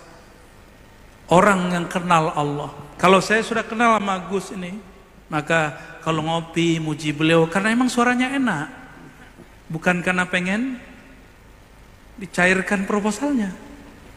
Kira-kira begitu. Wah, ini sahib aneh nih, nyaman, ngopi bareng nyaman, ketemu nyaman, bahkan rindu kalau nggak ketemu, nelfon, ente di mana? Tapi kalau datangnya cuma karena ada hajat, kalau hajat nggak ada datang nggak? Maka Imam Sya'rani mengatakan, ahlud dunia datang kepada ulama kalau ada hajat. Ini sudah mau dekat nih 2023, Abah pasti banyak dikunjungi sama politisi nanti. Ya, nanti Gus ini antum juga sama nih, bakal banyak diundang-undang nanti tuh. Ya, jadi undang-undangan nanti. Ya. Berkah ya, amin. Tuh kan seneng kan? Jadi kita tidak melarang, kita cuma bilang, oi jangan tertidur dengan iming-imingan itu untuk menarik orang bersolawat. Kalau sudah solawat kita naikin. Maka ada namanya salawat muridin, ikhlasnya para murid. Murid ini sudah naik kelas, solawat karena ingin tenang, ini loh banyak. Solawat karena bertambah ma'rifat, sudah muridin. Orang-orang ini sudah oke. Ini sudah tinggi, sudah kelas tinggi. Selawat karena ingin batinnya, ruhnya, kolbunya bercahaya. Ini sudah tinggi. Tapi ada yang lebih tinggi dari itu. Orang-orang yang level 2, dia tetap mengedepankan dirinya, tapi dirinya yang batin. Sedangkan kelompok pertama mengedepankan dirinya yang zahir. Lain dengan level 3, arifin. Dia nyembah Allah karena Allah layak disembah. Dia bersalawat kepada Rasulullah karena Rasulullah layak disalawatkan. Bukan karena dia ada hajat. Seandainya dia sakit, dia salawat, tidak sembuh penyakitnya, dia tetap salawat. Seandainya dia punya utang, dia salawat, utangnya tidak lunas-lunas, dia tetap salawat. Karena utangnya salah dia sendiri, bukan salah Rasulullah sallallahu alaihi wasallam. Faham maksud saya? Maka saya tidak marah kepada orang-orang yang mengajarkan itu. Cuma saya gergetan kalau dibiarin begitu. Ya. Bukankah di Quran diajarkan afala taqilun? Apakah kalian tidak berpikir? Disuruh mikir, bukan hanya dibuat khayal-khayalan pahala. Disuruh kita mikir. Dan akal itu hobinya mengenal. Bertambah pengenalan, bertambah kecil terlihatnya pahala. Kita merindukan surga bukan karena surganya lagi, tapi karena di surga bertemu Rasulullah sallallahu alaihi wasallam. Karena di surga nanti diizinkan memandang wajah Rasulullah. Jika setelah memandang wajah Rasulullah baru sanggup memandang wajah Allah. Jadi saya rindu surga bukan karena mau kawin sama bidadari. Di sini juga banyak perempuan. 70 ada bidadari, terus bunuh orang, ngebom orang, ya kurang itu ya. Mending di dunia. Di sorga itu kita ingin rindu masuk sorga karena satu hal yang mahal. Di sana ada Rasulullah Sallallahu Alaihi Wasallam. Kalau tidak ada Rasulullah Sallallahu Alaihi Wasallam, saya tidak akan merindukan surga. Ternyata beliaulah inti dari surga itu. Beliaulah surga yang sebenarnya. Beliaulah ruhul jannah. Ruhnya surga itu beliau. Maka kalau ada kajian hakikat mengatakan tidak usah harap surga, itu maksudnya surga materi, surga syahwat. Maksud mereka, ayo harapkan ruhnya surga. Itu maksud saya, Gus. Ya. Jadi jangan salah faham. Kalau antum mau salah faham, silakan. Kalau mau lain faham, apalagi saya paling terbuka dengan orang berbeda faham. Ya. Dari awal kita berdakwah tahun-tahun 2008, saya mulai dakwah terbuka ngaji kitab 2008, dan kita sudah siap berbeda karena al-ikhtilaf rahmah. Berbeda itu rahmat, karena mungkin tidak semua orang juga sanggup mencerna yang kita kalamkan.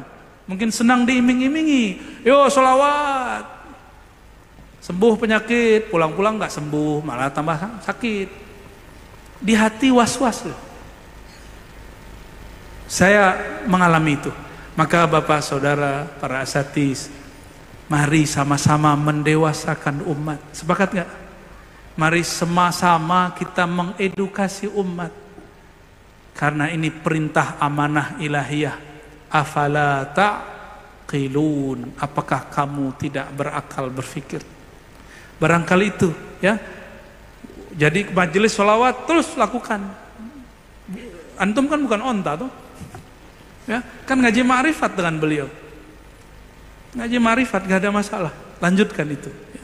Wassallallahu ala nabiyina Muhammad. Khalas. Salam. Habib Abdurrahman, insyaallah.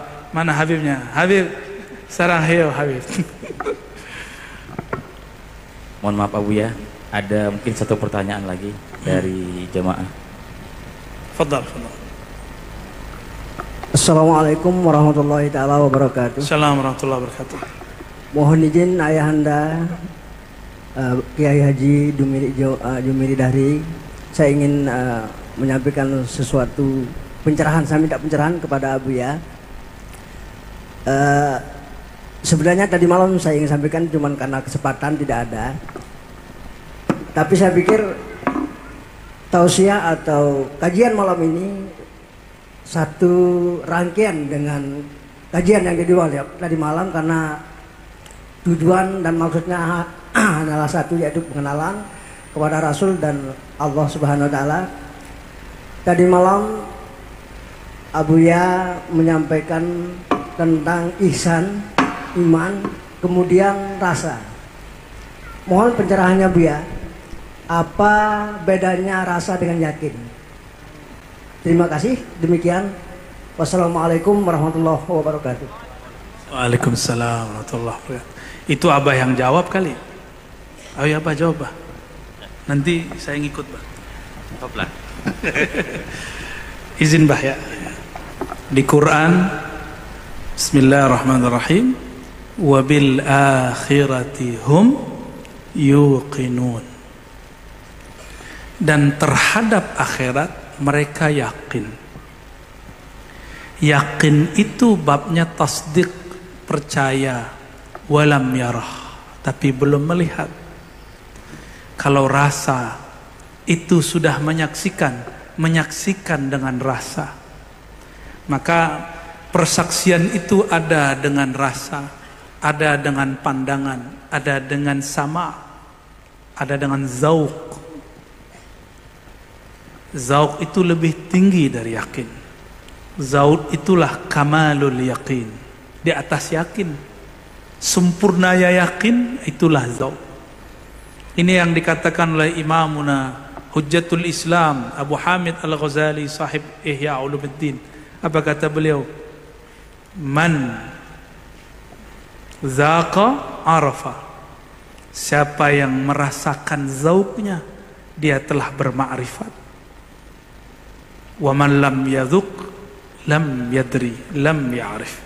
Siapa yang belum melewatinya, menzauqinya, dia belum betul-betul memakrifat.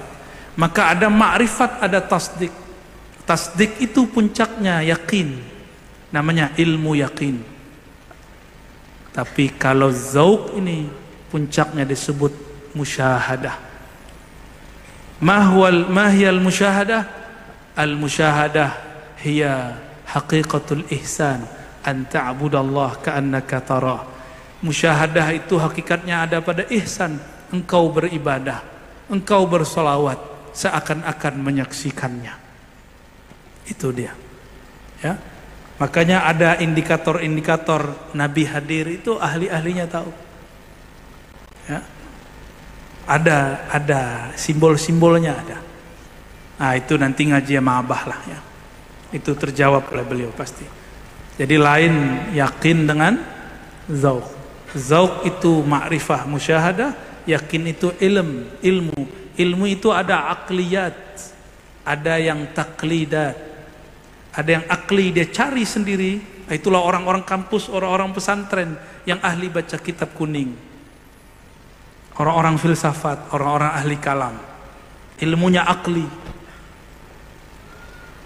teori-teori di kitab masuk akal bagi dia. Ada yang taklid, kata guru saya udah cukup, itu sah. Tapi sayang sebagian mereka tidak sampai kepada zauq. Kalau tidak sampai cukup katakan saya tidak tahu, jangan katakan tidak ada. Cuma sayang banyak yang kemudian salah adab. Dia tidak tahu, dia katakan tidak ada. Padahal kalau tidak tahu cukup katakan ana la adri, qauluka la adri nisful ilmi. Mengaku tidak tahu itu separuh pengetahuan. Itu perkataan Imam Malik radhiyallahu taala anhu. Barangkali itu Pak ya. Wallahu alam bissawab. Cukup ya. Kaki saya sudah mulai kesemutan. Dia ngomong, yang di bawah juga udah mulai kesemutan. Gimana? Mau ada satu lagi? Ibu-ibu satu. Mungkin terakhir ya, satu jamaah dari wanita. Aduh, Masya Allah. Untung ibu saya perempuan. Baik, tafadhal. Allahumma sholli ala Muhammad.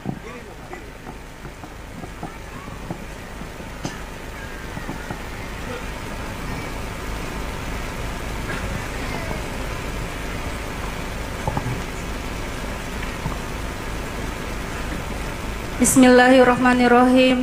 Assalamualaikum warahmatullahi wabarakatuh.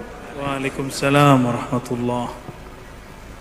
Perkenalkan, nama saya Risma dari Majelis Taklim Cabang Anggana di bawah binaan guru kami Al-Mukarram Al-Ustadz Ambo Angka. Izin bertanya Abu ya. Ya, tafadhal. Menurut pemahaman saya bahwa takdir seorang hamba itu sudah ditetapkan di alam ruh. Maka ketika takdir hamba tersebut telah ditakdirkan masuk surga, namun di dalam perjalanan kehidupannya hamba tersebut banyak melakukan maksiat, maka di akhir hayatnya akan dituntun oleh Allah untuk melakukan perbuatan-perbuatan baik, sehingga ketika wafatnya nanti seorang hamba tersebut meninggal dalam keadaan husnul khotimah. Begitu pula ketika seorang hamba ditakdirkan untuk masuk ke dalam neraka, meskipun di dalam kehidupannya, perjalanan kehidupannya dipenuhi dengan amalan-amalan yang baik, namun di akhir hidupnya kelak akan melakukan maksiat sehingga menyebabkan dia akan meninggal dalam keadaan husnul khotimah. Apakah benar Abu ya? Kemudian, maaf Abu ya, masih dilanjut. Kemudian pertanyaan saya, jika takdir seorang hamba itu sudah ditetapkan, misalnya hamba ini nantinya akan masuk surga, namun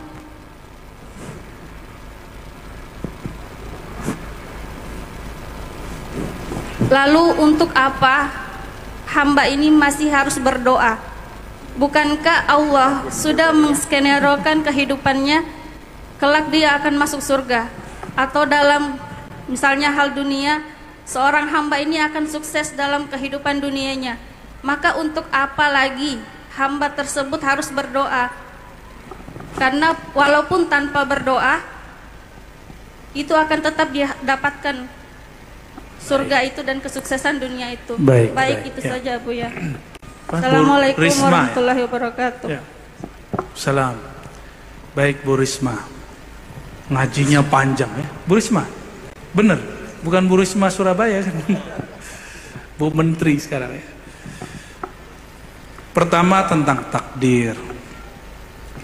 Takdir itu ilmu Allah yang Allah turunkan ke Lauh Mahfuz.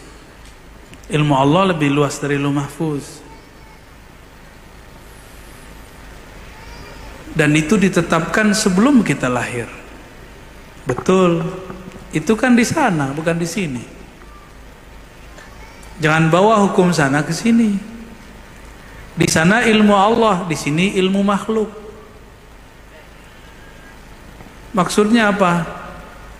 Sahabat bertanya, hadis Imam Bukhari, "Ya Rasulullah, kalau betul semua orang sudah ditentukan surga nerakanya, fa fimal amal?"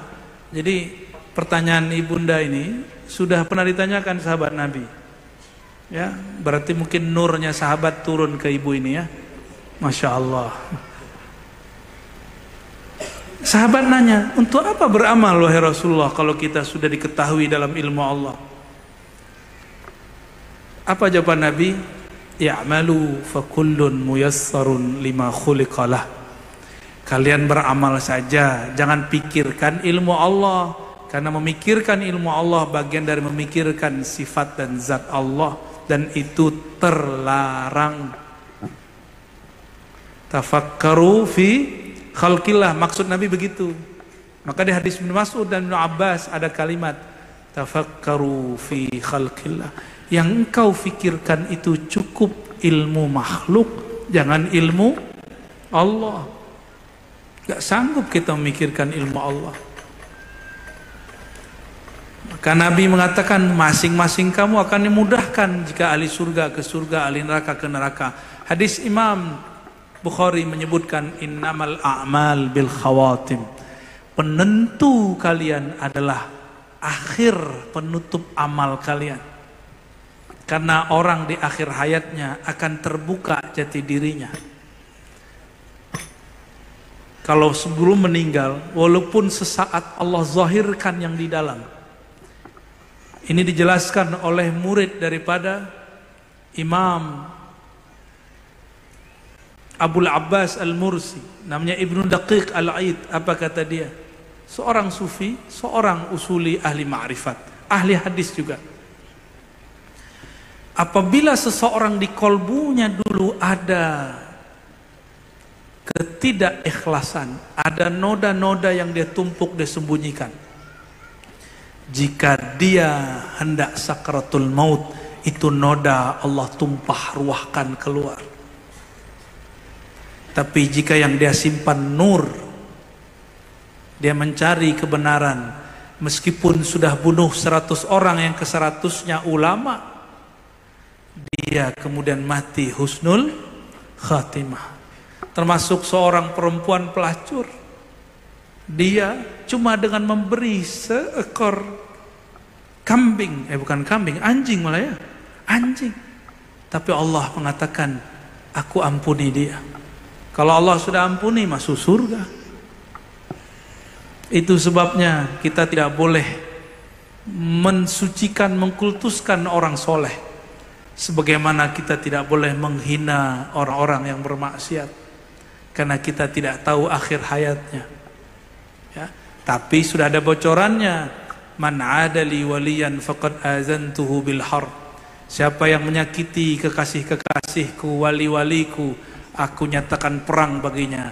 Kata ulama kita, orang yang menyakiti wali-wali Allah, su'ul khatimah, itulah perang Allah untuknya. Dulu di tempat saya ada seorang wali Allah, mursyid tariqat Naqsyabandiyah. Ditantang debat oleh seorang ulama yang dianggap ulama zahirnya. debat, kalah debat, tapi dia masih membenci guru kami itu. Padahal perjanjiannya, jika kalah debat dia tidak ganggu, tidak menjelek-jelekkan, tapi dia tetap menghina. Apain tuh zikir-zikir? Allah itu enggak tuli, ngapain diteriak-teriakin? Ya. Sudah digituin belum, Bang? Udah ya? Sama. Orang itu ngomong sama. Itu ulama. Yang ngomong ini ulama baca kitab. Jago baca kitab. Yang dituduh juga baca kitab. Bedanya ini cuma zahir. 6 bulan sebelum meninggal, suka buka pakaian, lalu jalan-jalan, teriak-teriak, haram, haram, haram, bid'ah, bid'ah, bid'ah, bid'ah. 6 bulan cuma pakai celana dalam, kayak orang gila. Allah buka isi batinnya karena dia sudah melanggar janjinya kepada seorang ahli zikir. Kita nggak doain begitu, ya. Itu orang-orang yang nyakitin para aulia. Kita cuma mendoakan semoga Allah membuka hati kita semua. Karena kita juga nggak merasa suci kok. Ya. Ilmu yang kita kaji ilmu aulia, kita belum tentu wali di sisi Allah. Kan ada wali dipecat, ya kan? Oh iya, wali ada yang dipecat, nggak percaya. Sayyidina Abu Yazid meludah dalam masjid, mak seorang wali kutub. Jadi ada wali kutub perempuan, kasyaf melihat lembaran-lembaran di langit. Nama-nama wali dia tahu semua.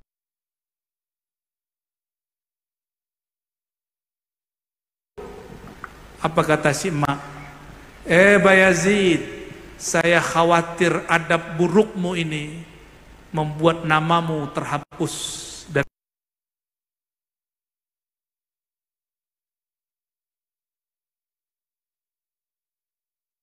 ngeri juga kalau ada.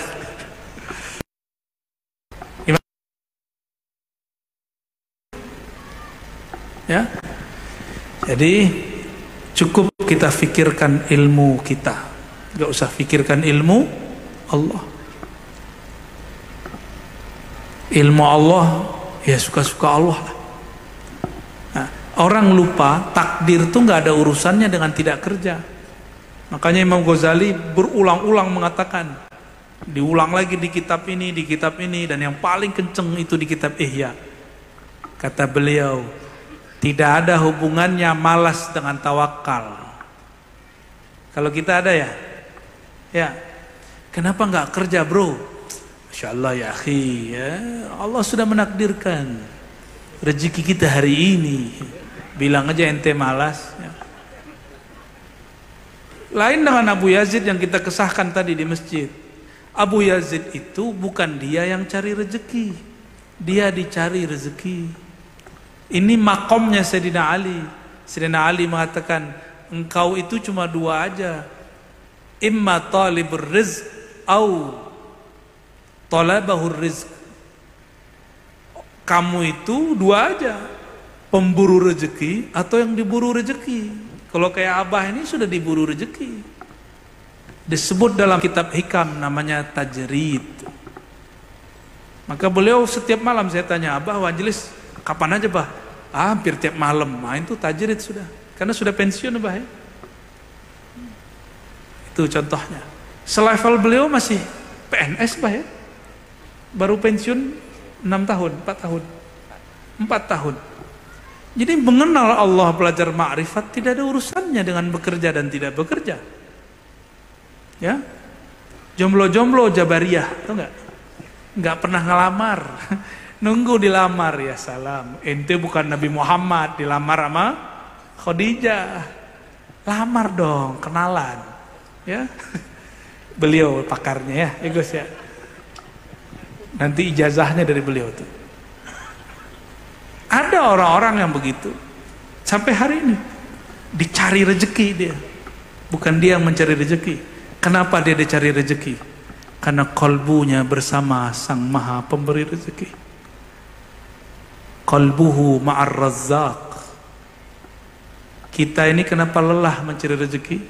Karena hati bersama rezekinya. Orang ini bekerja sama-sama. Dia berangkat sama, dagangnya sama, bedanya ini dikejar, ini mengejar. Itu aja bedanya. Jadi tidak ada alasan iman kepada takdir lalu tidak bekerja, tidak beramal.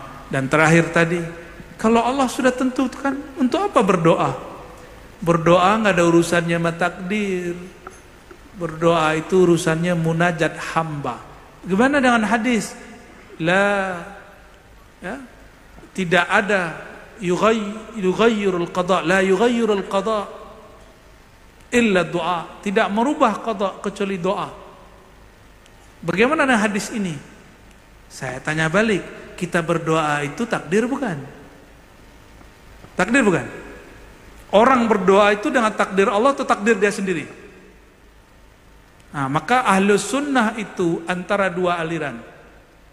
Ada aliran namanya Qadariyah. Qadariyah itu mengatakan Allah itu setelah menciptakan makhluk, Allah berlepas diri. Si makhluk itu tanggung jawab dengan dirinya sendiri. Dia yang menentukan takdirnya sendiri. Pengen keren, tapi banyak tuh orang-orang Qadariyah miskin. Amr bin Ubaid miskin. Abu Hudzail al-Allaf jarang makan. Itu Qadariyah namanya. Nggak ada urusannya orang Qadariyah yang mengatakan takdir di tangannya lalu jadi kaya, nggak ada urusannya.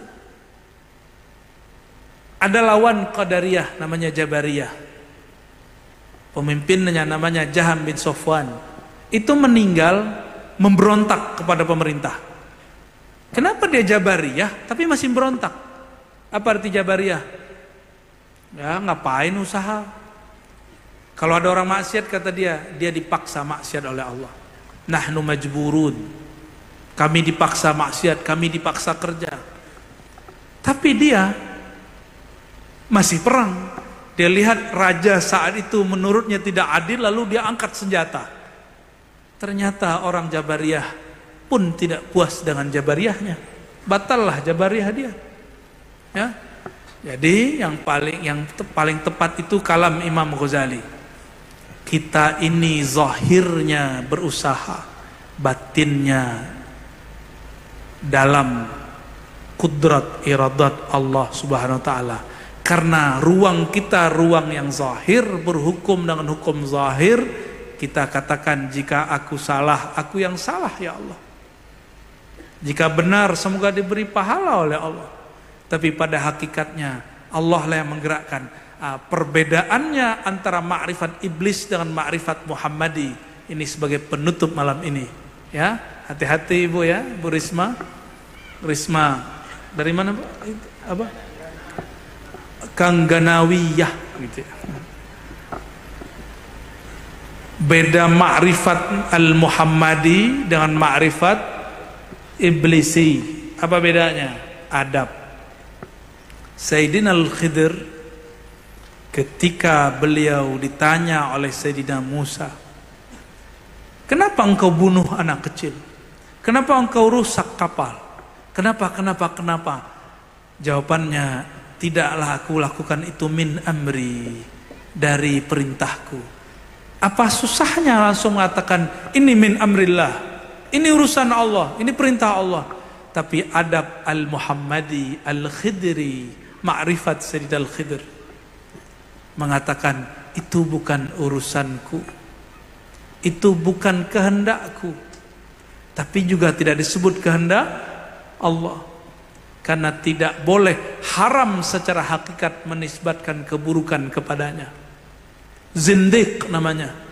Jadi orang-orang yang mengatakan saya ini mabuk ini kan la haula wala quwata billah, ente zindiq. Oh saya ini ahli hakikat, mana ada ahli hakikat begitu ya. Itu ahli hakikat itu namanya ya. Nggak ada begitu. Ahli hakikat nggak ada batalin syariat sama sekali. Satu jengkal pun mereka tidak pernah meninggalkan syariat. Karena untuk sampai kepada hakikat mesti bersyariat. Allah sembunyikan hakikat itu dalam zahirnya syariat. Nggak mungkin dipisah-pisah. Tapi al-asal haqiqah wal far'u syariah. Begitu kata Imam Zarruq dan itu sahih. Asal pokoknya syariat. cabangnya, asal pokoknya, hakikat cabangnya syariat. Jadi adabnya Nabi Muhammad apa? Tidak menyebut keburukan dari Allah, meskipun segala sesuatu diciptakan oleh Allah Subhanahu wa taala. Paham lebih kurang ya? Insyaallah itulah oleh-oleh malam ini. Bulannya sudah menyapa kita. Alhamdulillah. Kalau boleh request ditutup dengan Qamarun, ya boleh. Abah mau tambahkan? Tafadhal Abah. Ini Abah memohon ya. Tadi itu yang nanya itu Abah yakin, kecuali Gus Tolamin, itu jemaah semua, termasuk beliau Bu Risma. Sebenarnya enteng itu jawabnya, udah Abah kasih tahu semua, cuma pahamnya belum. Supaya paham, sering datang ke majelis. Ini Ustadz Ambo ini ya, semua para pengemban Abah kasih tahu, jangan hanya menyampaikan pengajian tapi nggak paham dengan yang dikaji. Ibu Risma memang sensitif orangnya, Bu ya. Pada waktu di Muara Pantuan, Abah muhatamah di sana, udah sampai jam 4 subuh. Ya. Karena pertanyaan kadang-kadang dijawab itu urusan Allah, kasih paham dan tidaknya kan. Guru hanya nyampaikan, bisa dipahami, bisa juga enggak. Abah katakanlah ngaji lewat YouTube sama Abu ya, karena Allah yang kasih kepahaman, nggak ada satupun yang nggak paham. Ya, makanya Abah katakan serupa nggak sama aja kan, penyampaiannya nggak sama, ilmunya sama. Jadi seperti Pak siapa yang di Bentuas nanti itu kan tentang yakin, ihsan dan rasa. Memang Abah sering katakan bahwa puncak marifat itu dirasa. Sekarang mengenal Allah, ngerasa nggak berzikir Allah yang menggerakkan. Kadang-kadang ngerasa gerakku masih, hijab masih, bersolawat, teriak-teriak. Kenal nggak dengan Muhammad? Kalau Muhammad secara syar'i kenal, bahkan ada yang mengatakan udahlah Muhammad nggak usah dihiraukan karena udah mati katanya. Itu kurang ngajar banget itu ya. Tuh ada yang begitu dulu Pak. Kalau HP tangan saya mau lempar ke TV. Oh di TV dia ngomong. TV, Muhammad sudah mati, ngapain lagi? Astagfirullah. Ini ada Pak, ini akhir zaman begitu memang. Jadi kalau mau pahamnya dalam tentang hakikat ya rasa, karena apabila antum mengaji ma'rifat belum di titik rasa maka akan goyang.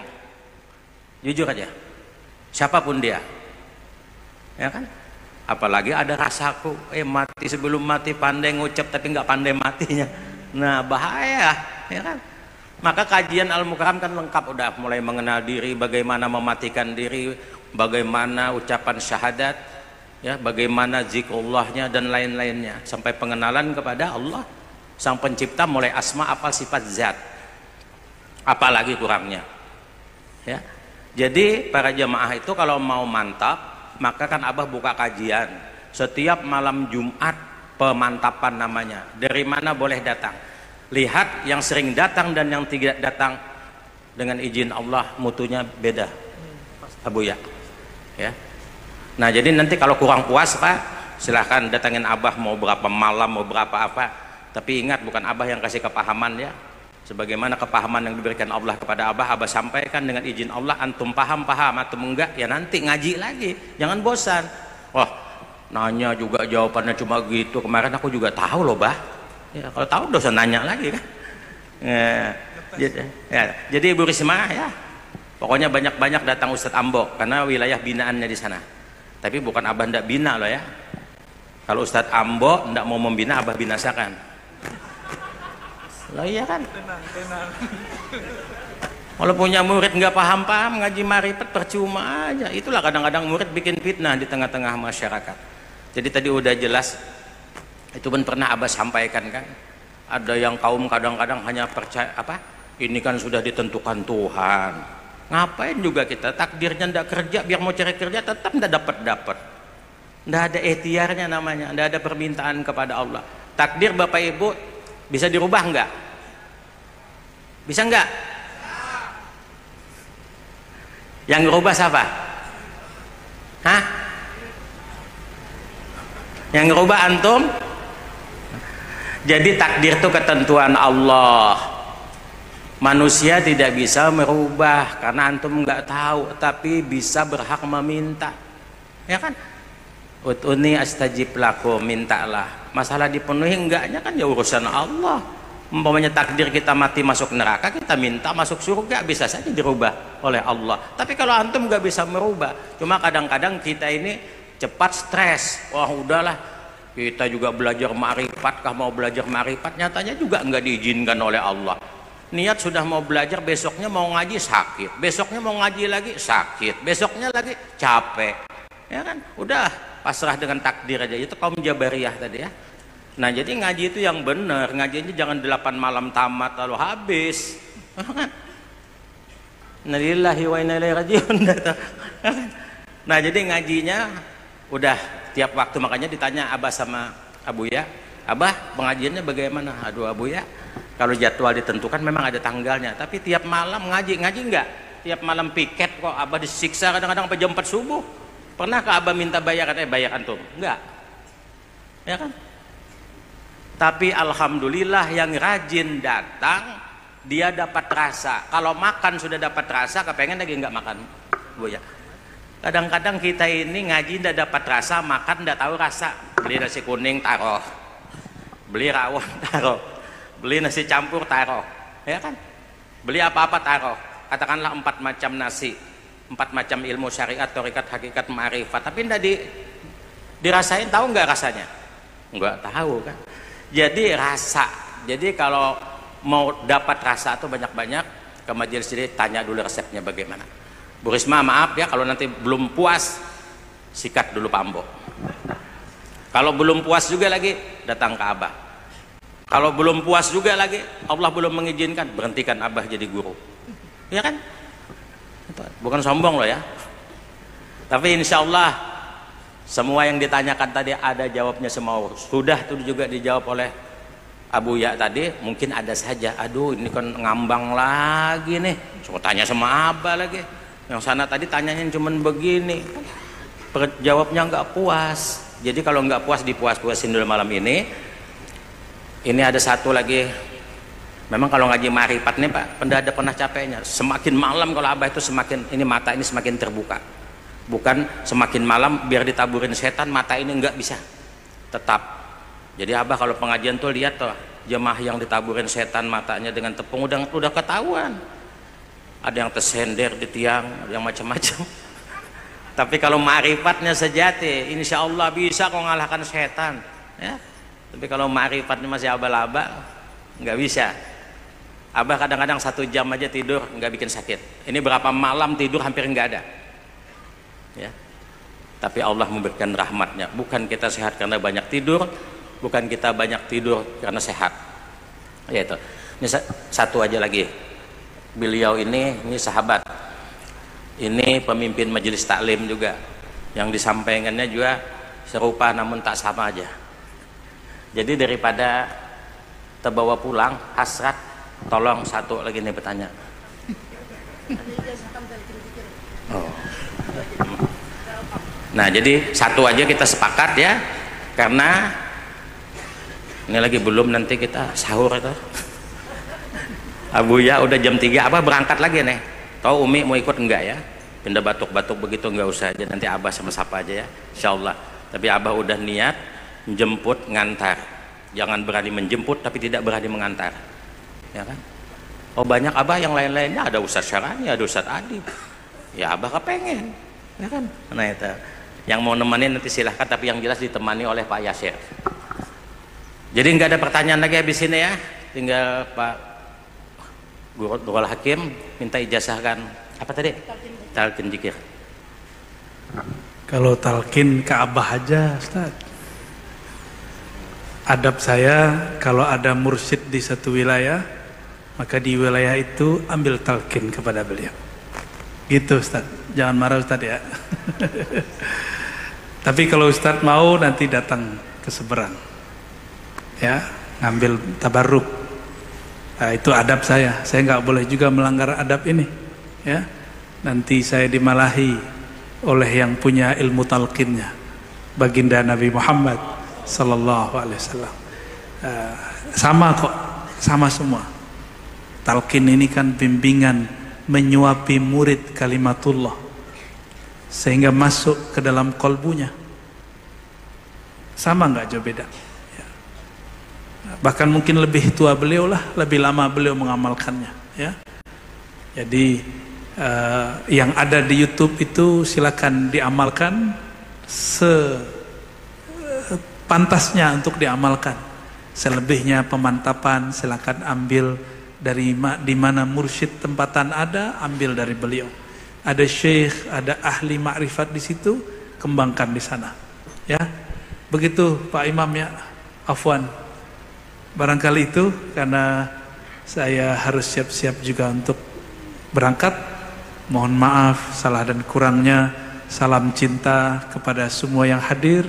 Semoga Allah kumpulkan kita bersama baginda Nabi Muhammad sallallahu alaihi wasallam zahiran batinan fid dunya wal akhirah. Allahumma arzuqna ru'yatahu fid darain. Allahumma arzuqna ru'yatahu fid darain. Ya Allah, berikan kami anugerah memandang nur wajah baginda Nabi Muhammad sallallahu alaihi wasallam meskipun sesaat ya Allah sebelum Engkau memanggil kami.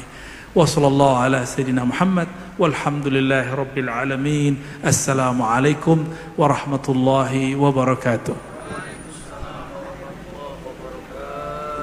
Nyair lagi ya, Komarun. Komarun.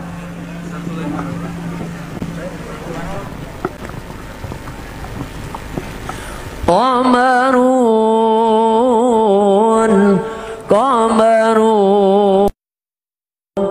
Qamarun sidna nabi Qamarun wa jamil wa jamil sidna nabi wa jamil qamarun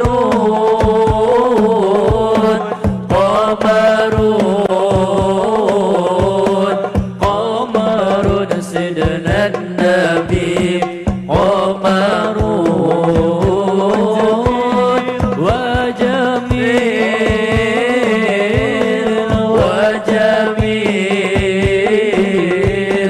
wa jamil sidna nabi wa jamil